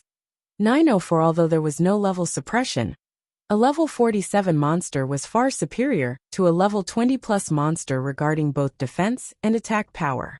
Shifeng only had the attributes of a level 40 or so ordinary player. His damage was very limited. Intruder. The orc warrior bellowed angrily as he turned towards Shifeng on top of the wall. Immediately, the entire company of hot-blooded orcs also discovered Shifeng. However, as the wall was too large, they could only frantically dash towards one of the distant staircases. The armored hot-blooded orc captain, unlike his allies, simply bent his legs and jumped. In just a moment, the orc captain had jumped up to half the height of the wall. The captain stabbed his saber into the sturdy wall. Using his saber as a foothold, the captain jumped once again, reaching the top of the ramparts. His robust and powerful hand grabbed and tugged on the chain wrapped around his wrist. In the blink of an eye, the saber, which was connected to the chain, returned to the orc captain's hand. The entire process was smooth and only took an instant. The orc captain was like a martial arts expert who could walk on walls and fly through the eaves of buildings. However, Shifeng was not the slightest bit surprised by the orc captain's actions. Elite monsters' intelligence and combat techniques at this level were not the slightest bit inferior to the professional fighters in real life. In some aspects, these elite monsters were even more amazing than professional fighters. The hot-blooded orc captain looked at Shifeng, who was 10 yards away, with a bloodthirsty fury in his crimson eyes. Raising his shield, he used charge and dashed towards Shifeng. The orc captain was over 2 meters tall. With his mass and speed, he was like a small car rushing towards Shifeng. One could just imagine the consequences of such a collision without hesitation. Shifeng activated purgatory power, raising his damage by another 30% and attack speed by 100%. He then dashed forward to meet the orc captain's charge head-on. Just as the orc captain was about to send Shifeng into a fainted state, at the moment between life and death, Shifeng used silent steps. Not only had Shifeng avoided the fainted effect of the orc captain's charge, but he also managed to appear behind the orc captain. Die! Shifeng shouted. In the next moment, the abyssal blade and the purgatory's shadow in Shifeng's hands released a powerful blinding light. The crimson flames that covered both swords caused the surrounding temperatures to soar. Flame burst. Dazzling streaks of light shot out from Shifeng's hands, piercing the hot-blooded orc captain's armor. The orc captain's armor could stop neither the scorching heat of the flames nor the sharp edges of the swords. The blazing abyssal blade easily penetrated the sturdy armor, stabbing the orc captain's vital point, 9120, minus 18,160, minus 9,234, dash 27, 548. Frightening damages appeared above the hot-blooded orc captain's head, one after another. In the blink of an eye, the orc captain had lost close to half of his HP. The orc captain bellowed at the damage he received. Responding quickly, the orc captain used War Stomp, causing all enemies within a range of 6 yards to enter a fainted state for 3 seconds. However, Shifeng, who had already grasped the flowing water realm, had long since seen the orc captain's intentions. The instant the orc captain lifted his leg, Shifeng swung his sword Abyssal Bind. When the orc captain's feet were only several centimeters from the ground, 9 pitch-black chains emerged from the ground and bound the captain, restricting all of his movements. Taking this opportunity, Shifeng launched a barrage of attacks towards the orc captain. Due to Abyssal Bind reducing the orc captain's defense by 100%, Shifeng's Flame Burst skill became even more powerful. Now each attack dealt around minus 20,000 damage, while double critical hits dealt around minus 40,000 damage before Shifeng could exhaust the 12 instances of Flame Burst. The hot-blooded orc captain was already dead, dropping a few silver coins and a piece of equipment from beginning to end. Shifeng took less than 4 seconds to kill the hot-blooded orc captain. Meanwhile, only now did the hot-blooded orc warriors finish climbing the stairs, reaching the top of the rampart. However, there were still more than 60 yards between them after collecting the drops. Shifeng used Skywheel sword on the orc warriors, who were 40 yards away from him. Golden divine swords descended from the sky, sealing the hot-blooded orc warriors in a radius of 20 yards for 4 seconds. At the same time, the orc warriors each received over minus 4,000 damage, while some received close to minus 10,000 critical damage. With a single attack, the hot-blooded orc warriors lost close to half of their 20,000 HP while the hot-blooded orc warriors ceaselessly bellowed with anger. Shifeng followed up his attack with Firestorm. Suddenly, heavenly fire descended from the skies, annihilating the company of orc warriors. Items scattered across the ground around the orc warriors' corpses. Meanwhile, Shifeng's experience bar rose at a rate visible to the naked eye. Shifeng marveled at the dropped items on the ground. Fragmented legendary items and epic items really are frightening. Originally, Shifeng thought he would have some troubles dealing with these hot-blooded orc warriors. Now it would seem that he had worried for nothing. Chapter 508, Successive Promotion. After defeating the first batch of hot-blooded orc warriors, Shifeng had a preliminary understanding of his current strength. He was now confident about what he should do and how far he should go. Previously, he had chosen to lure the group with the least number of orcs as a precaution. Later, so long as he did not lure 2 groups at once, he should be able to defeat an army of 200 or 300 orcs. With this, his chances of obtaining the light stone forging design should be significantly higher. There sure are a lot of dropped items, Shifeng muttered as he arranged the loot from the orc warriors. He had picked up a total of 6 silver. That was more than half a day's earnings for an elite player. The orc warriors had also dropped plenty of scrap items and materials. In total, he had earned nearly 12 silver from killing a single batch. If a piece of level 40 bronze equipment dropped, he could instantly earn another 80 silver or more. However, this result was only due to Shifeng's 5 points of luck. Otherwise, it was impossible for a group of orc warriors to drop so much money and so many items, following which, Shifeng continued searching for patrol teams that he could take on while he waited for his skills to cool down. Firestorm, in particular, had a long cooldown of 5 minutes. As soon as the 5 minutes were up, Shifeng would immediately lure another wave of monsters. Shifeng required less than 30 seconds to take care of a wave of hot-blooded orc warriors. In other words, he could clear 1 wave every 6 minutes, and 10 waves in an hour. As the orcs were level 47 monsters, they already gave abundant EXP. In addition, as Shifeng was challenging monsters of a higher level, he could obtain bonus EXP of up to 20 times. Despite Shifeng's class doubling the amount of EXP he required to level up, in little more than an hour, he reached level 27. To reach level 28, he just needed to continue grinding for another hour or so. Although the amount of EXP he received was indeed frightening, Shifeng was more excited over the fact that he had obtained 2 light stone forging designs. With 2 forging designs, he could nurture 2 gold mines also. When Divine Providence's cooldown completed, Shifeng stopped to open Twilight treasure chests, acquiring plenty of good items. Among them were some recipes for potions such as the Intermediate Strength Potion, Basic Protection Potion, and Basic Magic Damage Potion. These were all potions that players around level 40 would commonly use. Only, the recipes for these potions were impossible for current players to obtain. In addition, Shifeng had also obtained some level 30 secret silver and fine gold equipment, which he intended to use to replenish the guild's warehouse. While Shifeng enjoyed his grind, Melancholic Smile suddenly contacted him. Through the screen, Shifeng could tell that, though Melancholic Smile seemed somewhat tensed, There was a hint of pride and excitement in her eyes. Guild leader. Just as you predicted. Overwhelming smile paid us a visit, though I've already chased them away. The other guilds have also agreed to cooperate with us. Melancholic smile said slowly.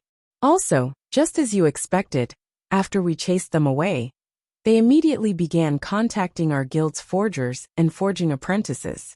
Although Uncle Ironheart and Coco rejected their offers, many of the forging apprentices in the guild were unable to resist the tempting offers and have already applied to dissolve their contract with us to join. Overwhelming smile. From what I learned from those forging apprentices, it seems that they are heading to Maple City to develop themselves. Although Melancholic smile had tried to dissuade those who intended to leave, there were bound to be some who could not resist Overwhelming smile's astronomical offer. Melancholic smile could not force these people to stay. Fortunately, Shifeng had long since prepared for such a situation. All lifestyle players who joined the Horizon Alliance were required to sign a contract.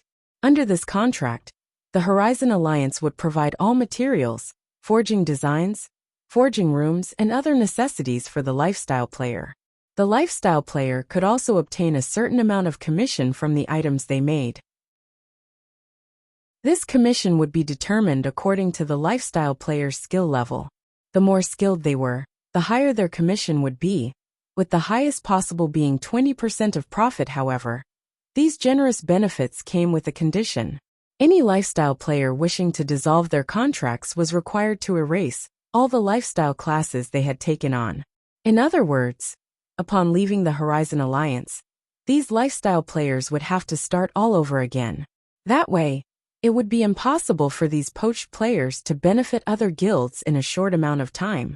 Only due to their past experiences, it would cost less for other guilds to nurture these players. It was not easy for a lifestyle guild to nurture a lifestyle player. The initial investment included materials and forging designs, particularly those rare forging designs. These items required immense effort to obtain, so how could they possibly let others take advantage of them? Any lifestyle player who had learned rare forging designs was also required to compensate the Horizon Alliance for this loss. Normally, few lifestyle players would willingly choose to develop themselves elsewhere. However, with Overwhelming smile's reckless poaching, there were bound to be some who could not resist the temptation heading to Maple City. Huh? Shifeng pondered for a moment before saying, "It seems that they plan to develop trade in Maple City before joining the competition in White River City." Although Overwhelming smile had been nurturing their own lifestyle players all this time as well, without their own shop, it was not only very inconvenient to sell their products, but the cost of the items would also increase. In particular, by selling their items through the auction house, they would incur a massive processing fee. For small items, they might not even recover the cost, let alone make a profit. Maple City was Overwhelming smile's domain. It was very easy for the guild to develop its trade there, and the same went for acquiring land and reputation. By the time Overwhelming smile possessed sufficient capital, it would be a lot easier for it to deal with the Candlelight trading firm. At the very least, both sides would be on equal footing. Afterward, Overwhelming smile could just use the simplest way to deal with the Candlelight trading firm. Wage a price war. They want another war of attrition? Shifeng could not help but laugh. Unfortunately, Overwhelming smile no longer possessed such an opportunity. Shifeng then said, "Smile, instruct someone to begin purchasing advanced stones and magic essences in bulk. And don't just buy from White River City. Buy from other cities as well. Buy as many as you can. However, this must be done secretly. Do not let other guilds discover our actions." Although the Candlelight trading firm held a significant advantage due to the basic strength and armor kits, the production volume for the kits was simply too low. It lacked competitiveness. However, it was a different story for light stones. Okay, I'll head out and buy them myself right now. Melancholic smile said after Shifeng gave his instructions. He resumed grinding for more forging designs for the next several dozen hours. Shifeng grinded the hot-blooded orc warriors like a madman. During this time, his experience bar rose rapidly, his level increasing from level 27 to level 30. His leveling speed was simply unmatched. However, Compared to the EXP spent on increasing his own level, Shifeng had expended even more EXP on the 7 Luminaries ring. He had leveled up the 7 Luminaries ring twice, upgrading it to level 7, just as Shifeng was about to investigate the level 7 Luminaries ring's new power. Suddenly, the gates of the Towers of Death opened. In the next moment, a roar that shook even the heavens emerged from behind the gates. As the roar grew louder, Shifeng saw a massive orc walk out. This orc wore exquisite armor and had a black cape draped over his back. Upon the appearance of this massive orc, the orcs outside the Towers of Death went into a frenzy. It was as if they were welcoming the arrival of their king. Why has the orc king appeared here? Shifeng could not help his surprise. Chapter 509 Mythic. The valiant and extraordinary orc king slowly walked up to an altar before the Towers of Death, constantly muttering incantations as he approached the pitch-black altar. Suddenly, countless blood-red runes emerged from the altar. The sky also dimmed as strong winds blew. Countless hot-blooded orcs gathered beneath the altar. If one looked down from the ramparts, they would discover a black mass of tens of thousands of orcs within the fortress walls. After these orcs gathered around the black altar, they fell to their knees and prayed. This spectacular scene amazed even Shifeng. Just what are they trying to do? Shifeng was utterly confused. The Towers of Death of the Twin Tower Highlands were in reality a level 50, 100-man team dungeon. In the past, Shifeng had raided this dungeon many times, so he had a relatively good understanding of the Towers of Death. However, today was the first time Shifeng had seen something this odd. In particular, the Orc King who had emerged from the Towers of Death was the final boss of the dungeon. Orc King Trezequin challenging the Hell mode difficulty of the dungeon. Orc King Trezek was a level 54 Grand Lord. Meanwhile, the Orc King Trezek standing on the altar right now was a level 60 Mythic. Monsters in God's domain occupied multiple ranks. From weakest to strongest, these ranks were Common, Elite, Special, Elite, Chieftain, Lord, High Lord, Great Lord, Grand Lord. Standing above Grand Lord was Mythic Orc King Trezek, Mythic Monster. Level 60. HP 90, 000, 000/90, 000, 000. Upon seeing the Orc King's information, even Shifeng could not believe his own eyes. A mythic monster. A mythic monster was slightly stronger than even a Tier 4 class. Moreover, with that ridiculous amount of HP, any Tier 4 party of the same level that attempted to raid Orc King Trezek would be beaten senseless. At the very least, a 50-man team of Tier 4 players was necessary to raid the Orc King. Tier 4 classes already stood at the top of God's domain. It was extremely difficult to reach this tier. So how could it possibly be easy to gather 50 Tier 4 players? Not to mention, players could only begin challenging their Tier 2 class change quests at level 50. They were still far from reaching Tier 4 to players below level 60. Orc King Trezek was practically invincible. However, it was because of this that Shifeng's interest grew. The final boss of the Towers of Death had actually left the dungeon to pray. Moreover, the boss's rank had risen to Mythic. There was no way Shifeng could grind the hot-blooded orcs at the moment. The area beneath the ramparts was packed with warriors and captains right now. If he attacked any one of them, he might attract every monster beneath the walls, including the Orc King Trezek. They would annihilate him, leaving no room for escape. I'm interested to see just what this is about. In any case, Shifeng was not in a hurry. He took a seat in the corner of the wall and observed the situation at the altar. However, the orcs' prayer was relatively long. Even after over half an hour, these orcs continued to pray out of frustration. Shifeng began arranging the contents of his bag after grinding for dozens of hours. Shifeng had lost count of how many hot-blooded orc warriors he had killed. The items they had dropped had nearly filled his bag. Had he not thrown away some of the worthless scrap items, not even his super large bag would be able to hold all of the loot. Shifeng had to admit that the Towers of Death were indeed an efficient place to farm light stone forging designs. With the addition of his 5 points of luck, his harvest was even more frightening. In total, Shifeng had obtained 141 light stone forging designs. He had also collected close to 30 gold and some random scrap items and materials. If ordinary players came here to grind, they could definitely make a fortune overnight. 30 gold coins. Although the value of gold coins continuously depreciated, each gold coin was still worth more than 7,000 credits.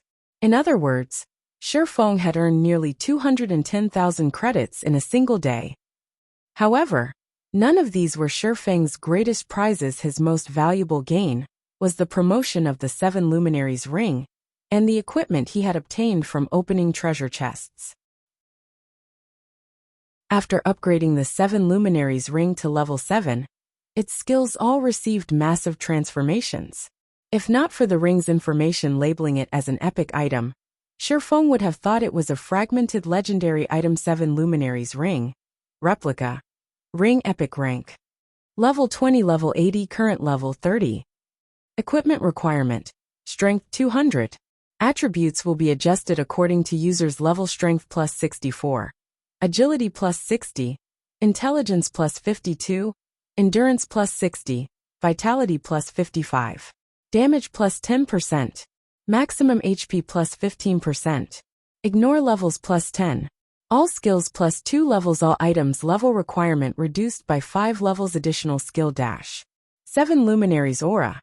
There are 7 different auras: earth, water, wind, fire, time, illusion, and space.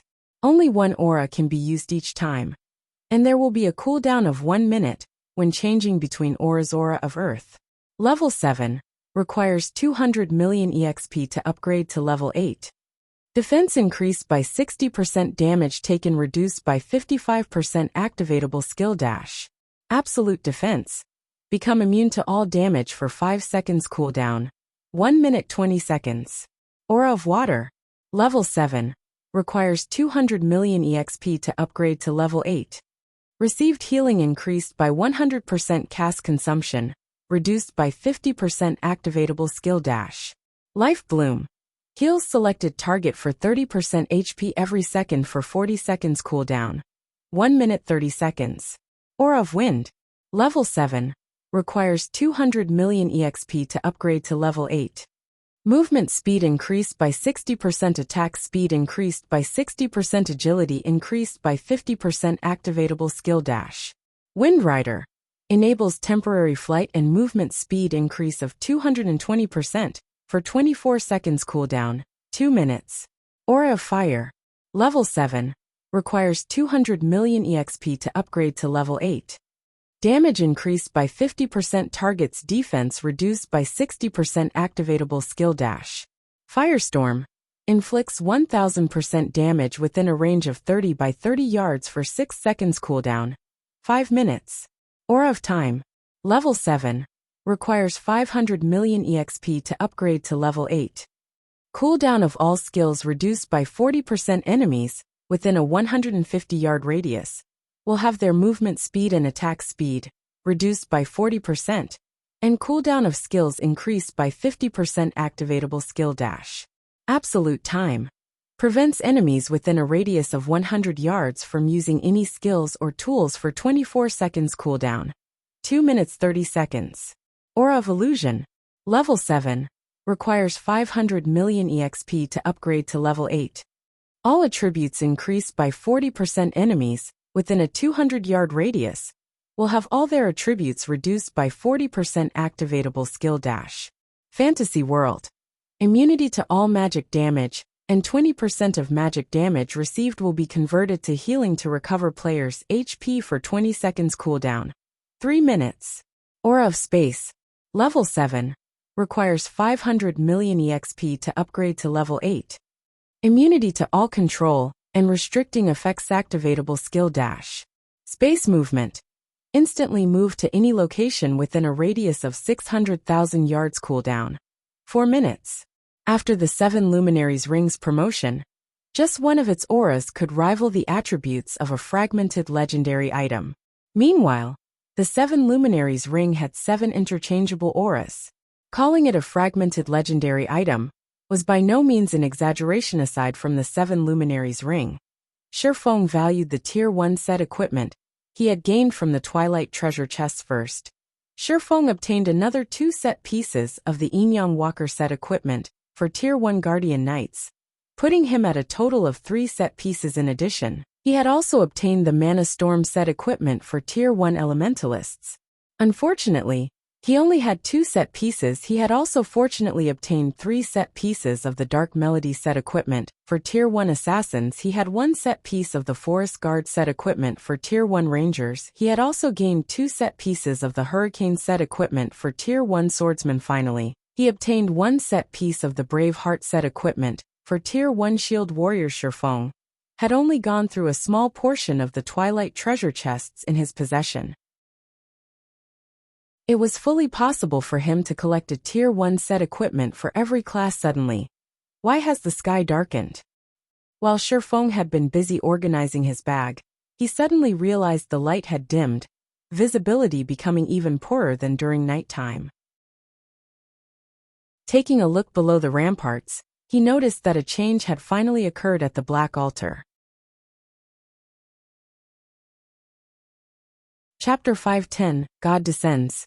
At this moment, the Black Altar radiated a blood-red glow. In the darkness, it was an extraordinarily eye-catching. The ground surrounding the altar also began emitting plumes of bright red mist.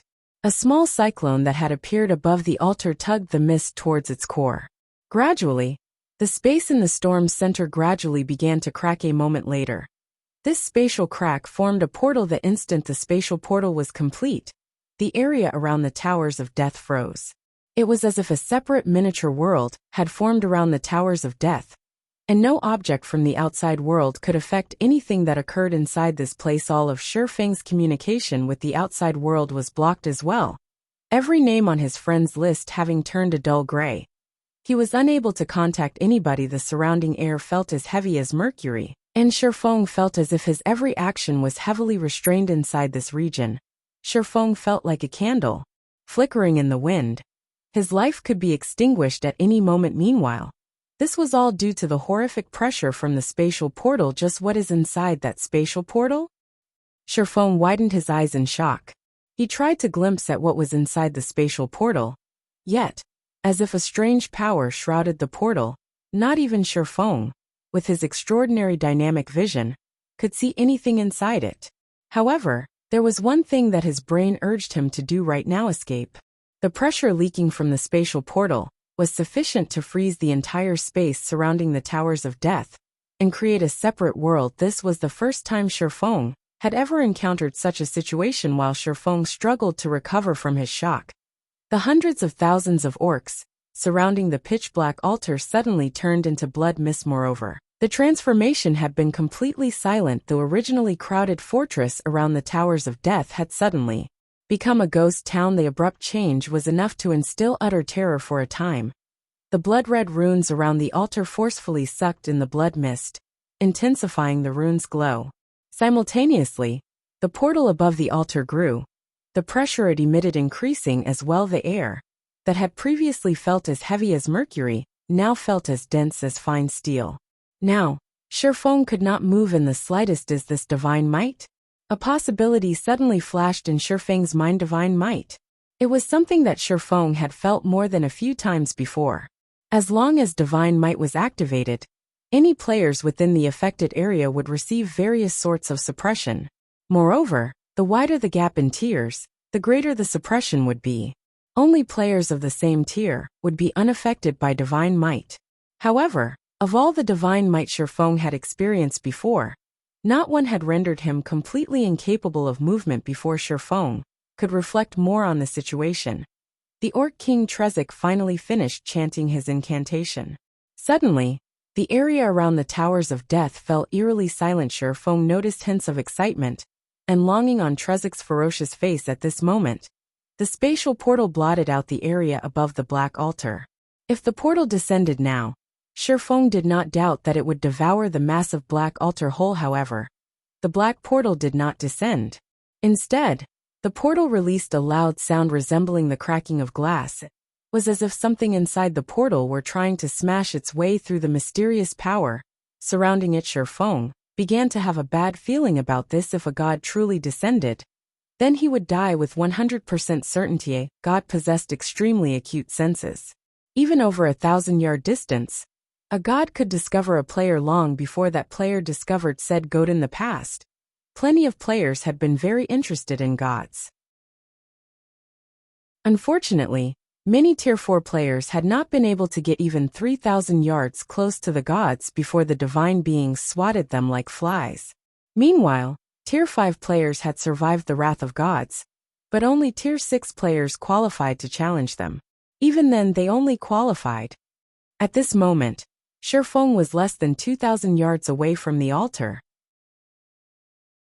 If a god descended, it would discover him immediately and send him to his death with a single slap. It shouldn't be able to descend, right? Shifeng could feel that the mysterious power surrounding the spatial portal was already at its limits in the blink of an eye. A gigantic hand that blotted out the sky suddenly emerged from the portal. In the face of this hand, even the massive altar seemed like a small toy. Fortunately, the instant this hand descended, countless golden chains suddenly emerged from the sky. These golden chains immediately bound the hand, preventing it from moving. The chains of order. Shifeng breathed a sigh of relief at the sudden appearance of these fine chains. Sure enough, it is impossible for a god to appear here. Although the golden chains were thin, they contained an immeasurable amount of power. Even gods could not fight these chains, yet this massive hand abruptly twitched, and a single item fell from its palm. This item released a dazzling golden glow that illuminated the entire fortress around the Towers of Death the moment this item landed in front of the Orc King. The gigantic hand in the sky retreated through the spatial portal piece, returned to the Towers of Death. Did that god break open the spatial portal just to give the Orc King an item? Shifeng was utterly stunned. An item that was obtained from a god through the sacrifice of hundreds of thousands of orcs. Even if Shifeng could not clearly see what that item was. But judging from how the Orc King had willingly made such an immense sacrifice, it was definitely an extraordinary treasure if he could steal it. However, Shifeng promptly shook his head, removing the thought from his mind. Those who wanted to give up on life would attempt to steal an item from a mythic monster. It would be no different than trying to steal from White River City's magistrate, the Tier 4 Great Wizard Weissman. Just as Shifeng was about to turn and leave, a figure suddenly came flying towards the Towers of Death from a distance. The figure flew at a tremendous speed, several times faster than even Shifeng when he had Wind Rider activated. In just a few seconds, the originally seed-sized figure grew to the size of an ordinary human Sky Knight. Shifeng could not help his shock. The new arrival was actually a human NPC. Moreover, it was the Tier 4 hidden class, Sky Knight, his body exuding a multicolored brilliance. The Sky Knight immediately charged towards the Orc King. Meanwhile, as if receiving the arrival of a great enemy, the Orc King Trezek immediately tried to collect the flashing golden treasure. However, the Sky Knight had obviously prepared for this situation. With a shout, he pointed his sword towards the heavens. Suddenly, a titanic golden sword appeared above the Orc King. This golden sword then transformed into a streak of light. As it descended towards the mythic Trezek, Shifeng's jaw dropped. This Sky Knight actually knew the Tier 4 forbidden move. Firmament Flash. Forbidden moves were taboo skills in God's domain. Firmament Flash was labeled taboo because the skill possessed overly destructive power. In addition, the skill was extremely difficult to learn. Classes of the same tier had no way of learning it. The Tier 4 Firmament Flash could rival even a Tier 5 skill. Even though the Orc King Trezek was a mythic monster, an existence slightly above Tier 4 classes, when facing an attack with the might of a Tier 5 skill, it had no choice but to protect its life first. The Orc King Trezek immediately unsheathed his blood-red greatsword.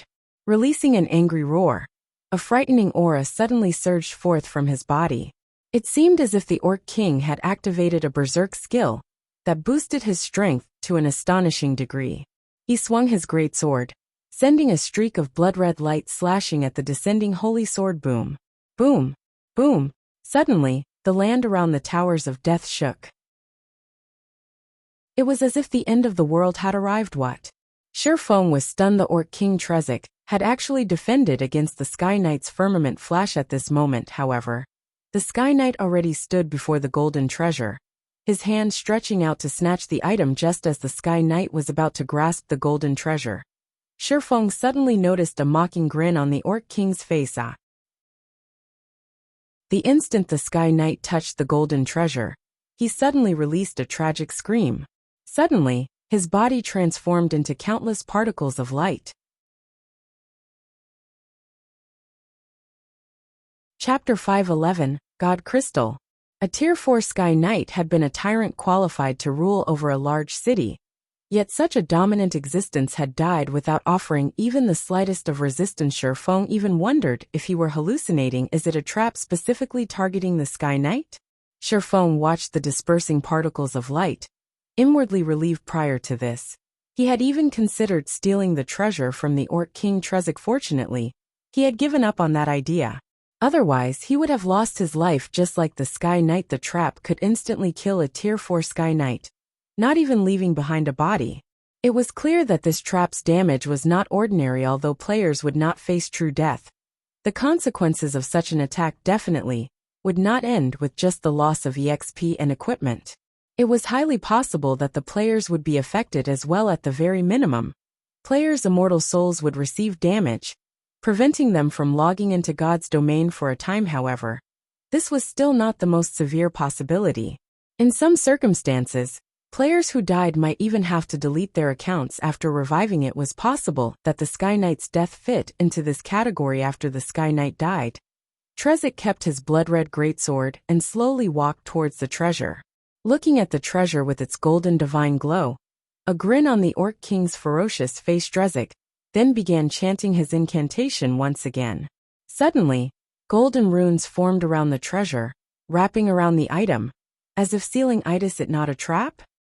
As Shifeng watched the Orc King's actions, it was clear that the trap was not meant for the mythic monster. Instead, there should be something special about the treasure that prevented others from touching it. However, as the Sky Knight had not known this, he had been erased out of existence. Since the Orc King knew that he could not touch the treasure, he knew exactly what kind of item that treasure was. Hence why he sealed it. Should I take this risk? Shifeng hesitated before, as the Orc King and the treasure were too close. By the time Shifeng made it to the treasure, the Orc King would have already claimed it. However, now that the Orc King sealed the treasure, he had a chance to steal it. Shifeng could take the opportunity, while the Orc King was busy to sneak over. And as the treasure was sealed, he could steal it. However, Shifeng had also witnessed the Orc King's power. Trezek had managed to block even the firmament flash, which had the power of a Tier 5 skill. Dealing with a Tier 1 player like him would be child's play for the Orc King. It was possible that, before he could even arrive before the treasure, the Orc King's greatsword would have already devoured his life. Moreover, escaping after he collected the treasure was also a problem with the Orc King Trezek's attributes. Even if Shifeng's speed were several times faster, he would not escape from the Orc King's clutches. Seeing as the number of golden runes surrounding the treasure had gradually increased, it was clear that the time remaining for the completion of the treasure's seal grew shorter and shorter. Shifeng looked at the 7 luminaries ring wrapped around his finger. Suddenly, he activated gravity liberation and jumped down from the wall. He then made a dash for the black altar. It would be a pity if he did not at least try to steal a treasure that could tempt even a Tier 4 NPC. Moreover, after the 7 luminaries ring had upgraded to level 7, the ring's skills had undergone massive improvements. Shifeng could totally give stealing the treasure a try. Above the black altar, Orc King Trezek focused on chanting his incantation. Meanwhile, Shifeng slowly approached the altar. A mythic monster's perception range was not as wide as a god's. Normally, that range was around 100 yards. Hence, Shifeng still had a chance. If the Orc King's perception range were any wider, Shifeng would have no choice but to flee. When Shifeng was about 100 yards from the Orc King, he halted his steps. Sure enough, the Orc King had yet to notice his presence. Shifeng then walked along the distance of 100 yards, searching for the location closest to the treasure before settling down and waiting for the moment the treasure seal finished. Line after line of golden runes hovered around the treasure. This was the first time Shifeng had ever witnessed such a complicated sealing ritual. Just as the sealing process was about to end, Shifeng immediately used Phantom Kill and had his doppelganger secretly run over to and wait at the other side. Time slowly passed. Shifeng's heart began to beat furiously. He was but a lowly Tier 1 class, Moreover, this was his first time trying to steal an item right from under the nose of a mythic monster. One mistake would definitely end with his death. Though Shifeng did not mind losing a little EXP, he was deeply afraid of losing his equipment, particularly the 7 Luminaries ring and the Heavenly Dragon's breath. Neither of these items were bound to his character. After he died, there was a very high possibility of either of these 2 items dropping. However, if he unequipped these 2 items, he would lose his edge to steal the treasure. It was a gamble while Shifeng waited quietly. After the Orc King chanted the final verse of his incantation, suddenly, the countless runes wrapped around this treasure. In the next instant, the golden divine glow that had originally surrounded this treasure disappeared, revealing a simple and unadorned crystal ball. When Orc King Trezik's eyes landed on this crystal ball, the excited smile on his face became even more prominent. However, just as the Orc King was about to step towards the crystal ball, Shifeng's doppelganger abruptly dashed towards it. The doppelganger was extremely fast. It had taken only an instant to cross the distance of 100 yards. A little tier 1 ant dares to try for my god crystal. Die! Orc King Trezik revealed a disdainful sneer as he unsheathed the blood-red greatsword from his back. Transforming into a flash, Trezik suddenly appeared before Shifeng's doppelganger. Even though the doppelganger had already activated Windwalk, it was still as slow as a turtle compared to the Orc King. Trezik felt nothing but disdain for a tier 1 ant like Shifeng. Hence, the Orc King decided to annihilate this little rat to avoid any taint to his god crystal without waiting for Trezik to take action. The doppelganger activated defensive blade. Shifeng's deductions had indeed been accurate. The difference in attributes between them was simply too massive. Before the doppelganger could even raise its sword to defend itself, Trezik's greatsword struck the doppelganger. Although Shifeng had grasped the flowing water realm and had even learned flowing water acceleration, there was a qualitative difference between himself and the Orc King Trezik. In front of absolute power, all tricks were useless. The Orc King's attributes were dozens of times higher than Shifeng's. Even if Shifeng's techniques were more impressive, their effects were limited in the blink of an eye. Defensive blade's block charges had been exhausted immediately after. A streak of red light cut across the doppelganger. Truly, without being able to resist, Shifeng's doppelganger had been defeated. However, while Trezik dealt with the doppelganger, Shifeng had already activated Windwalk and used a speed scroll. He had even activated Blade Liberation, increasing his agility by 80%, and activated the additional skill of the Flame Boots Flame Rush, increasing his movement speed by an additional 100%. At this moment, Shifeng was faster than even wind itself. By the time the Orc King killed the doppelganger, less than 20 yards remained between Shifeng and the treasure. Despicable. Trezik immediately discovered Shifeng. Spinning around, he dashed towards Shifeng. Although Shifeng was very fast, 2 to 3 times faster than his doppelganger, compared to the Orc King, however, he was still as slow as a snail. Sure enough, just as Shifeng was around 3 yards away from the treasure, Trezik suddenly appeared behind him, his greatsword swinging down at the little rat. However, Shifeng had long since prepared for this moment. Before this, he had activated the Aura of Earth. At the instant he was discovered, he used absolute defense, becoming invulnerable for 5 seconds. Now that Shifeng was invincible, he did not have to worry about any attacks towards him. While shouldering the Orc King's attacks, he grabbed the crystal ball and stuffed it into his bag. Trezik grew indignant at this sight. The violent aura that surged forth from his body caused even Shifeng to grow breathless. If he were not in an invulnerable state right now, he would have long since died with the god crystal in hand. Shifeng immediately swapped the aura of Earth to the aura of space and activated space movement. He then jumped into the spatial crack that appeared and left the Towers of Death. Chapter 512, Killing 2 Birds with 1 Stone. Darkness arrived in God's domain once more. The lights in White River City shone brilliantly after the night had arrived. Aside from a small number of experts and elite parties grinding in the fields, the majority of players could only head back to the city to rest. While it was lively in White River City, the liveliest area, without a doubt, was the candlelight trading firm as for the reason behind the candlelight trading firm's popularity. That was due to the basic strength and armor kits, although the basic strength and armor kits were not as powerful as the basic mana armor kits. The latter was simply too scarce. It could not compete with the large number of basic strength and armor kits available at the candlelight trading firm every day inside a high-class bar a short distance from the candlelight trading firm. Feng Xianyang sat on the second-floor open-air terrace, gazing at the candlelight trading firm with a smile on his face. "I want to see just how long you can hold out." Feng Xianyang laughed, his expression clearly displaying his arrogance initially. Feng Xianyang had been slightly worried that the candlelight trading firm's flourishing business would show no signs of ending. If that were so, it would not be easy to deal with the firm in the future.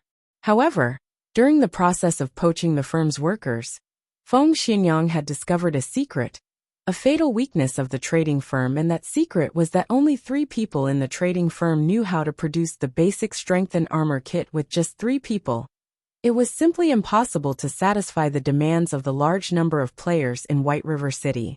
Even if it were possible, a long time would be required to do so. By then, players would have outgrown their need for the kits. Knowing this fatal secret, Feng Xianyang began to spend large sums of money to purchase the basic strength and armor kits, buying as many as he could first. He wanted to deplete the candlelight trading firm's stockpile. As long as the firm no longer had any basic strength and armor kits remaining, the firm's popularity would fall and limit its business. Although he had to invest a massive sum of coins, the basic strength and armor kits he bought were not completely useless. On the contrary, they were particularly helpful when raiding team dungeons. Secondly, aside from striving to establish their own guild residences, the various guilds in Starmoon City also strive to accumulate sufficient money to purchase the city's golden lands. Other than that, these guilds were also continuously raiding large-scale dungeons, improving their guild's popularity and equipment. Meanwhile, other than giving the basic strength and armor kits to his own teams, Feng Xianyang also set aside a portion, selling them to other cities. There was no candlelight trading firm branch in other cities, so there were no basic strength and armor kits available there. With Underworld's channels, Feng Xianyang had sold these kits to the various guilds of other cities.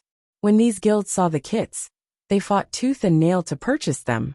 As a result, he made a huge profit by reselling the kits. It was truly killing 2 birds with 1 stone. Not only could he deplete the candlelight trading firm's stockpile of armor kits, but he could also profit from reselling them. How could this possibly go wrong? However, as he celebrated his plan, he had also gained a deep understanding of how fearsome the candlelight trading firm was. Fortunately, the candlelight trading firm was only in White River City, and there were only 3 forgers capable of producing the basic strength and armor kits. Should the trading firm ever resolve these 2 problems, it could definitely dominate Starmoon Kingdom's market. At that time, who could possibly compete with the candlelight trading firm? Feng Xianyang could not hold back his envy. "Why isn't the candlelight trading firm mine?" Feng Xianyang held a deep hatred towards melancholic smile. If the candlelight trading firm had agreed to cooperate, it would have been his possession by now. With the money he could earn through the trading firm, his position within Underworld would also soar. At that time, those currently above him would be at his beck and call. Did you think that, just because you refused to sell the trading firm to me, I would be helpless against you? The firm will fall into my hands. Feng Xianyang could already picture the moment he grasped the rights to the candlelight trading firm, and it would only be a matter of time before all of Underworld's power in Starmoon Kingdom would fall under his control. At that time, it would be child's play to deal with a combat guild like Zero Wing. Just as Feng Xianyang enjoyed the wine of victory, a slightly chubby middle-aged man in pompous clothing sat down beside him. "Young Master Feng, may I know why you have called me here today?" Although the middle-aged man was only level 10, barely reaching the minimum requirement to enter a city, his body radiated a distinct shrewdness. In particular, those beady little eyes of his greatly resembled that of a wily old fox. "How is the progress of the task I assigned you?" Feng Xianyang asked softly. "Young Master Feng, rest assured, I have already discussed things with many members of the candlelight trading firm. Although only over a dozen or so advanced forging apprentices have officially defected to our side, many have expressed their intentions of doing so. I believe that in the near future, many more advanced forging apprentices will willingly defect to our side.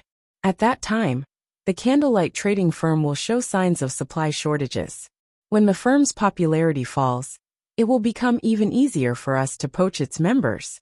If they run out of workers, even with a good shop and the basic strength and armor kits, expansion will be impossible.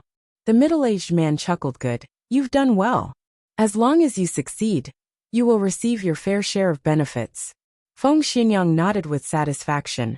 Meanwhile, inside one of the forging rooms of the candlelight trading firm, Melancholic Smile frowned. Obviously worried just moments ago, several more advanced forging apprentices had requested to dissolve their contracts. Moreover, these few advanced forging apprentices all held rare forging designs, although these people had to pay a compensation fee that was over a dozen times the value of the forging designs they had learned. It was still a massive loss for the candlelight trading firm. It had not been easy for the firm to get its hands on these forging designs. Without these commodities, how was the firm supposed to retain its customers? Truly despicable. I didn't expect to have nurtured so many traitorous bastards. I should never have let these people learn those forging designs. Melancholic Smile gnashed her teeth. She deeply regretted focusing on these people, supplying them with rare forging designs, and allowing them to become advanced forging apprentices so quickly suddenly. Shifeng opened the door to the forging room and entered. However, due to his silence, by the time Melancholic Smile had noticed him, he already stood right in front of her guild leader. Melancholic Smile called out in surprise. Why are you here? Look at how distracted you are. Did you encounter some trouble? Shifeng asked. Laughing, Shifeng was in an extremely good mood.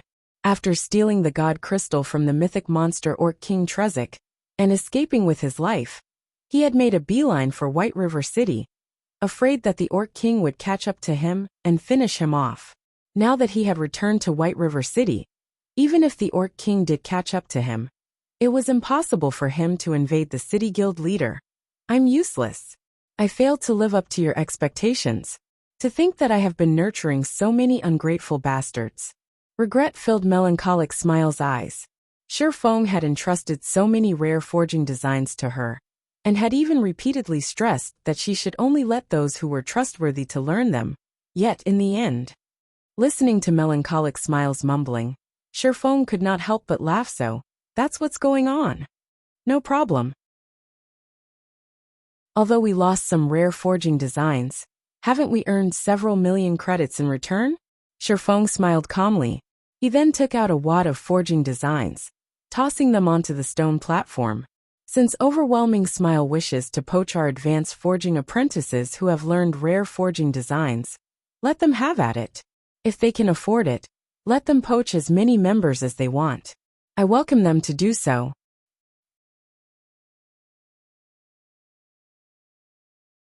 Chapter 513 Mysterious Crystal Ball. Melancholic Smile had never before seen any of the numerous forging designs scattered across the stone platform. This Melancholic Smile was stupefied. No words could describe her shock. Guild leader, I'm not dreaming, right? She was a forger in her own right, so she knew how valuable these forging designs were, while the forging designs that could be purchased from the Forging Association were not particularly valuable. Forging designs obtained elsewhere were. This was due to the design's low drop rates. However, ordinary forging designs were not enough to nurture a forger. Hence, the forging designs were so expensive. It was especially true for the forging designs that had very low drop rates and were meant for producing highly useful items. The prices of such forging designs were astronomical. Aside from that, there was one more type of forging design that was even more valuable, such as the basic strength and armor kit forging design. Currently, aside from the Horizon Alliance's 3 copies, no one had them. Moreover, nobody knew where to obtain these forging designs. As a result, they were even more valuable than epic equipment. Regarding the currently available forging designs, Melancholic Smile had practically learned all of the designs that were available. Even if she hadn't, she at least knew about them. However, She had neither seen or heard of any of the forging designs that Shifeng had scattered all over the table before taking a casual glance at the forging designs. Melancholic Smile's eyes shone brilliantly. Every item these designs produced was an item that players needed desperately at this stage of the game. A majority of these forging designs contain instructions for the light stone. There are also some meant for level 25 to level 30 mysterious iron and secret silver equipment. You can let any advanced forging apprentice learn the light stone forging designs. Shifeng chuckled. Slowly he said, however, only the 3 of you can learn these equipment forging designs. You can also leave some to serve as a reward for the members who become basic forgers, but all those who wish to learn them must renew their contracts. If they want to leave the Horizon Alliance, fine. But they must first compensate the guild 20 times the value of the forging designs. If Overwhelming Smile wants to poach our members, let them have at it. Shifeng had long since guessed that Overwhelming Smile would try to poach their lifestyle players. These forging apprentices had initially joined with the intent of making a living for themselves. Since Overwhelming Smile was willing to offer an absurd salary in addition to shouldering the compensation, many would naturally be tempted. Before this, Shifeng had repeatedly told Melancholic Smile to be careful when recruiting members precisely because he wished to avoid this situation. He had also done so with the intention of informing Melancholic Smile of the severity of the matter. Not even the gods could see through the human heart, let alone mankind. Only through experiencing hardships could one grow. There were many things that one could not learn from the experience of others. Only through experience could wisdom be earned. Now that Melancholic Smile had personally experienced such a situation, in the future, she would definitely be more thorough when selecting talented players. Currently, he had a large number of light stone forging designs on hand. If Overwhelming Smile would willingly pay the price to poach the Alliance's members, Shifeng welcomed them to do so. The light stone forging designs were very common. In the past, each forging design only sold for several gold. Moreover, that was when most players had reached level 45. These forging designs were not particularly valuable. Only current players' levels were not high enough yet to obtain them, resulting in their value increasing significantly. Based on Shifeng's initial estimates, each light stone forging design should be worth around several dozen gold. If he wished to acquire more light stone forging designs, he could obtain a ton of them anytime he wanted. This way, he would not have to wait for the profits of the light stones to slowly roll in. Just the 20 times compensation Overwhelming Smile had to pay for poaching each member could make a ridiculous amount of credits. He could make a fortune just by selling advanced forging apprentices. Guild leader, I will definitely be more careful when selecting who I allow to learn these forging designs. Melancholic Smile was immensely excited when she looked at the light stone forging designs scattered across the stone platform. However, her greatest joy was due to Shifeng's forgiveness and encouragement. It's fine. Just pick them at random. Even better, choose those who already have the heart to defect to Overwhelming Smile. Let Overwhelming Smile poach as many as they can. Otherwise, how will I make money? Shifeng laughed, but for a moment Melancholic Smile wanted to dissuade Shifeng. However, when she looked at the forging designs on the table, she suddenly came to a realization. I'll carry out your orders then, guild leader. To others, the light stone forging design might be a treasure. However, judging from Shifeng's behavior, it seemed that they were not valuable in the slightest. Only others did not know this yet.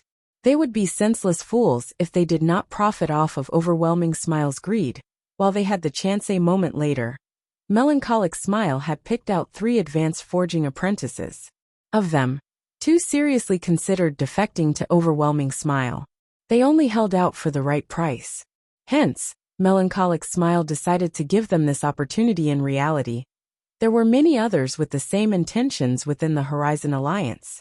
However, to convince others of the light stone forging design's rarity, she could not allow too many people to learn it at once. An item was as valuable as it was rare. If she did so, the light stone forging designs would lose their value. As long as these 2 advanced forging apprentices learned how to produce the light stones, their personal value would immediately skyrocket. In addition to the 2's willingness to defect, Overwhelming Smile would try to poach them at all costs. After all, not only would they deal the candlelight trading firm a blow, they could also steal two of the trading firm's highly valued talents. As Melancholic Smile took care of the light stone forging design situation, Shifeng had arrived at his own exclusive forging room. He had set up a private forging room for himself in every candlelight trading firm. Other than himself, no one was allowed into these rooms. He wanted to ensure that he would have access to a forging room at all times inside the quiet forging room. Shifeng carefully retrieved the god crystal from his bag. The translucent crystal ball on the stone table looked simple and ordinary. No matter how he looked at it, it was just an ordinary crystal ball. However, Orc King Trezek had sacrificed hundreds of thousands of his subordinates to obtain this treasure. Moreover, this treasure had even managed to kill a Tier 4 Sky Knight, who had learned a forbidden move instantly. The crystal ball's worth was clear. Just what is this thing used for? Shifeng could not see anything special about the orb despite observing it carefully for a long time. Moreover, the god crystal's information stated that it was only a common item. Aside from that, no other information was displayed. It was also not in an unknown or unappraised state. Is there some hidden information about it? The more Shifeng thought about it, the more he felt it was possible there were many amazing items in God's domain that might look ordinary, but in reality, contained power that could even shake the heavens. In the past, there had been a player who had purchased a piece of dilapidated armor at a bazaar, only to discover that the armor was actually an epic ranked armor.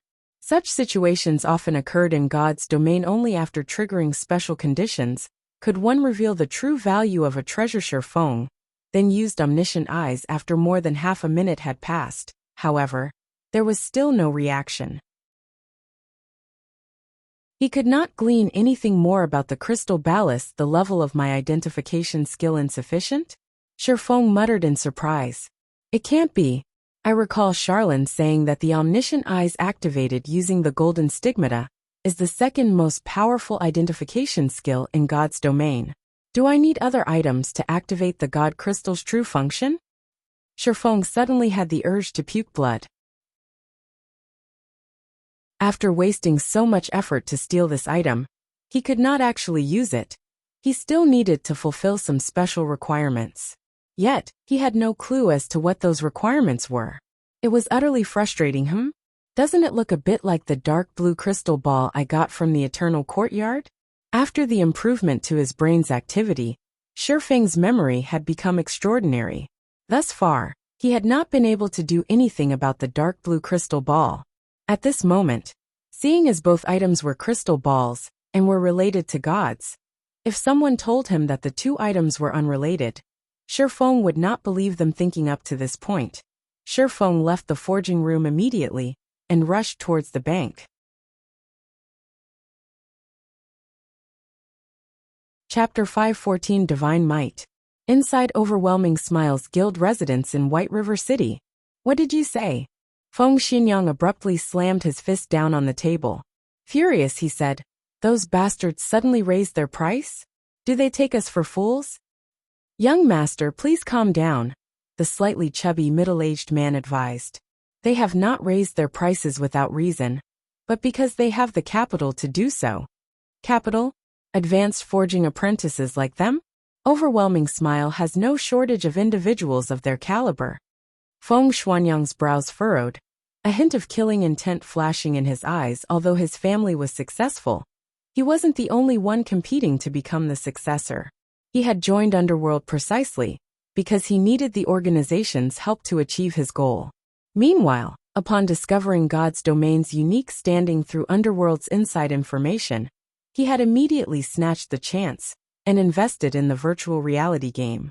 As long as he could create a legacy for himself, the matter of becoming his family's successor would be set in stone. He had spent such a large sum of money to poach these people only because he wished to wound the candlelight trading firm. Due to the ongoing war with Zero Wing, Overwhelming Smile's daily gold expenditure was massive. Hence, all of the money spent on dealing with the candlelight trading firm right now was his. His liquid funds only amounted to several hundred millions of credits, so he could not squander it. Although advanced forging apprentices were indeed rare, With the money he possessed, he could easily hire dozens of advanced forging apprentice NPCs from the Forging Association. It was much easier and cheaper than poaching advanced forging apprentices from the candlelight trading firm. Not only did he have to offer these people high benefits, but he also had to pay an astronomical compensation fee. Moreover, even when these forgers joined him, they were useless with their lifestyle skills reset to zero. Young Master Feng. The two I mention are somewhat special. Special? Just because they are special, they dared to raise the price we have agreed upon by 3 times. Do they really consider themselves true forgers? Young Master Feng, although they are not forgers, they have recently learned a rare forging design. They can now produce light stones. A light stone is an item that enables players to grind and level even throughout the night. With it, players will not be limited by time. Moreover, it's quite cheap to produce light stones, so it is a very lucrative product. Meanwhile, among the advanced forging apprentices of the candlelight trading firm, only 3 have learned it. So naturally they raised their prices. Light stone? There's actually such a thing. Have you confirmed how they managed to obtain its forging design? When he heard about the light stone's function, Feng Xianyang immediately realized how massive its value was. If he could obtain the forging designs for them, he would not need to spend money to poach the candlelight trading firm's members. He could simply rely on the light stones to defeat the candlelight trading firm and dominate Star Moon Kingdom's market. The candlelight trading firm is keeping that a secret, so low-ranking members like them have no access to that information. However, I have sent someone to investigate the light stones. Though, it would seem that the candlelight trading firm only has a limited number of light stone forging designs. Otherwise, they would not only allow 3 advanced forging apprentices to learn them. Moreover, I have also heard that the 3 forgers of candlelight are not producing the light stones, focusing on producing the basic strengthened armor kits. It is quite possible that the trading firm is too busy and has decided to allow its advanced forging apprentices to produce the light stones instead. In other words, it is possible that candlelight only has 3 light stone forging designs. If we can poach 2 of them, it would be a massive blow to the trading firm. You're right. If candlelight is allowed to produce a large amount of light stones, they will become more difficult to deal with. Unfortunately, man's schemes are inferior to those made in heaven. Melancholic smile, that damnable woman. She actually dared toy with this young master. Now I'll show her what pain means. I don't care what it takes, poach those 2. We'll be even better off if you can lure the last one as well. When Feng Xianyang recalled Melancholic Smile's arrogance, he could not help but laugh. Young Master Feng, rest assured, we already have those 2 in the bag. Only, the last one is rather obstinate. His price might be a lot higher than the others. In addition to Candlelight's latest contract, our expenditure this time might exceed 50 million. The middle-aged man said cautiously. After all, this was not a small sum of money. They had to spend 50 million credits just to poach 3 people, with a majority consisting of the compensation fee. Based on his initial estimates, the light stone forging design should be worth nearly 100 gold. If they poached all 3 forgers, they had to pay a compensation fee of 6,000 gold. Just do it. It will be worth it if we can drag all 3 of those forgers to our side, Feng Xianyang said as he gnashed his teeth. If he could steal both man and forging design, he would have done so in a heartbeat. However, the candlelight trading firm wouldn't be so stupid. Even fools knew how precious one-of-a-kind products were. Such items could significantly increase a shop's competitive edge, following which, the middle-aged man left the meeting room to negotiate with the advanced forging apprentices. Meanwhile, at White River City's bank, Feng had already rented a private warehouse for himself if a player wished to store a truly precious item in God's domain's banks, and wanted no one else to know of it. They had the option of renting a private warehouse and private room. Without the owner's permission, nobody was allowed inside the private warehouse. However, unlike the public warehouse where the daily fee was only several copper coins, renting a private warehouse was not cheap. Inside a small private warehouse, players had 30,000 item slots. Each day's rent was 30 silver, and there was a minimum rental period of 1 month, which would be a total of 9 gold. There was a discount if players rented the warehouse for 3 months. But even then, they would still have to spend 25 gold. A medium private warehouse had to 100,000 item slots, and the daily fee was 1 gold coin. Renting for 1 month cost 30 gold, while renting for 3 months cost 85 gold. A large private warehouse held up to 500,000 item slots, and the daily fee was 4 gold coins. Renting for 1 month costs 120 gold, while renting for 3 months costs 350 gold. Normally, ordinary players would not rent a private warehouse at all. However, as players reached higher levels, it would become much easier to earn coins. Many players who conducted business would usually rent a private warehouse. Shifeng had rented 2 large private warehouses without hesitation. Moreover, he had rented both for 3 months. One was for himself, while the other was for the guild. This way, Aqua Rose and the others would not have to worry about spies from other guilds while retrieving items of great importance. Such incidents had not been uncommon in God's domain in the past. There were many guilds that had not rented a private warehouse, and as a result, other guilds had learned some of their secrets. As a precaution, Shifeng had to rent one for the guild. No matter what, Shifeng then entered his private warehouse.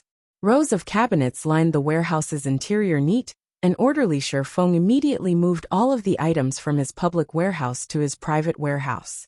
The private warehouse was very human-like, and immediately, it intelligently categorized all of the items, saving Shifeng the trouble of arranging them himself. Shifeng then opened a cabinet. Inside the cabinet, there was a single dark blue crystal ball. This crystal ball was none other than the one Shifeng had obtained from the Eternal Courtyard. However, this crystal ball was too powerful. Even with Shifeng's extremely high resistance, he lost 1,000 HP every second just by coming into contact with it. If ordinary players touched it, they would most likely die on the spot. Death upon touching? Shifeng recalled the situation when he had obtained the deep blue crystal ball. Suddenly, he came to a realization. Wasn't it the same situation when he had stolen the god crystal from the Orc King? Only, as the god crystal had not been sealed yet, the Tier 4 Sky Knight had died instantly when he touched it. I wonder if it is possible. Shifeng was slightly nervous as he took out the god crystal from his bag. Carefully, he placed it inside the cabinet, beside the dark blue crystal ball. He wanted to see just how these 2 crystal balls would react when placed together. The instant Shifeng placed the god crystal inside the cabinet, the 2 crystal balls suddenly released a blinding glow, illuminating the private warehouse. The powerful pressure the 2 orbs gave off had caused Shifeng's body to feel heavy divine might. Shifeng could not help his shock right at this moment. The sound of a system notification rang out by his ear system. Do you wish to remove the seal and merge the 2 crystal balls?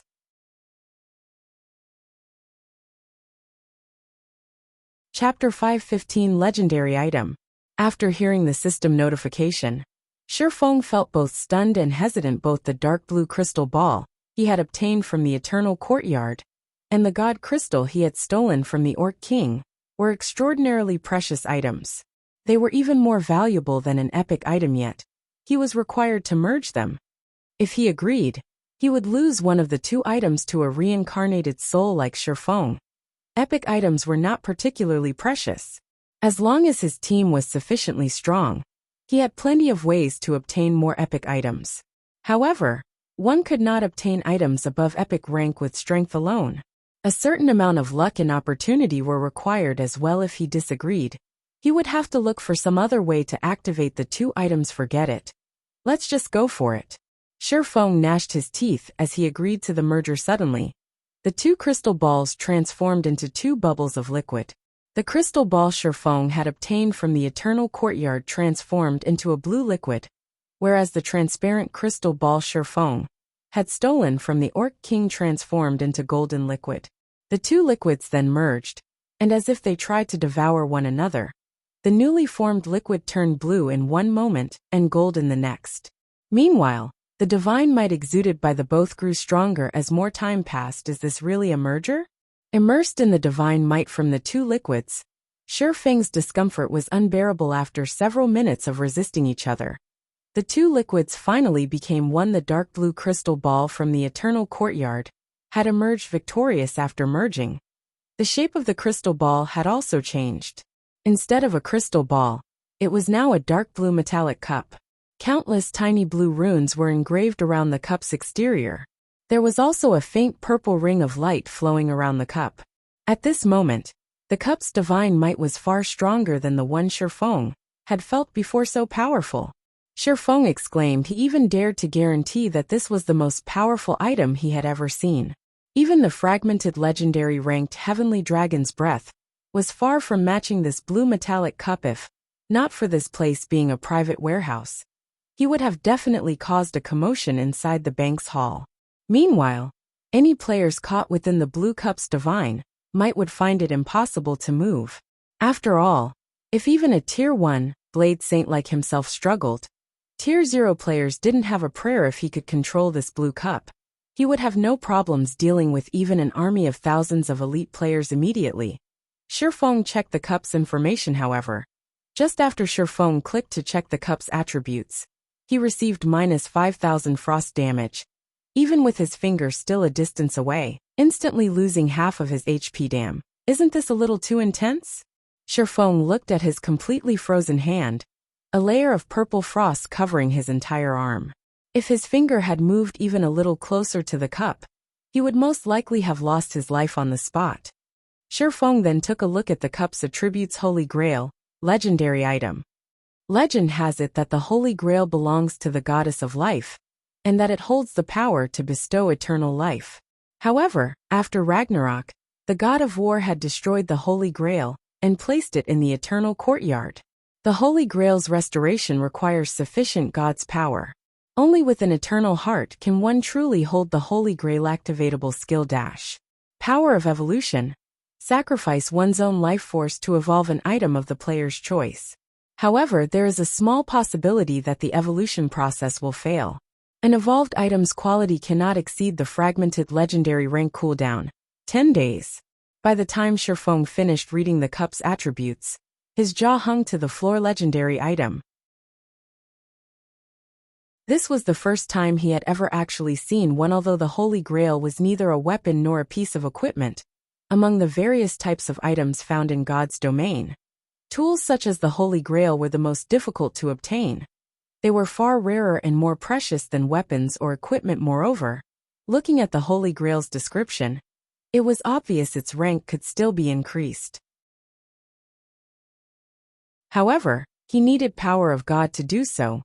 Items such as the God Crystal should be able to supply it. However, looking at the streams of light overflowing from the Holy Grail, Shifeng could not help but laugh bitterly. Although he had completely unsealed such an amazing item, he could not touch or control it. Shifeng had also never heard of an item called the Eternal Heart before.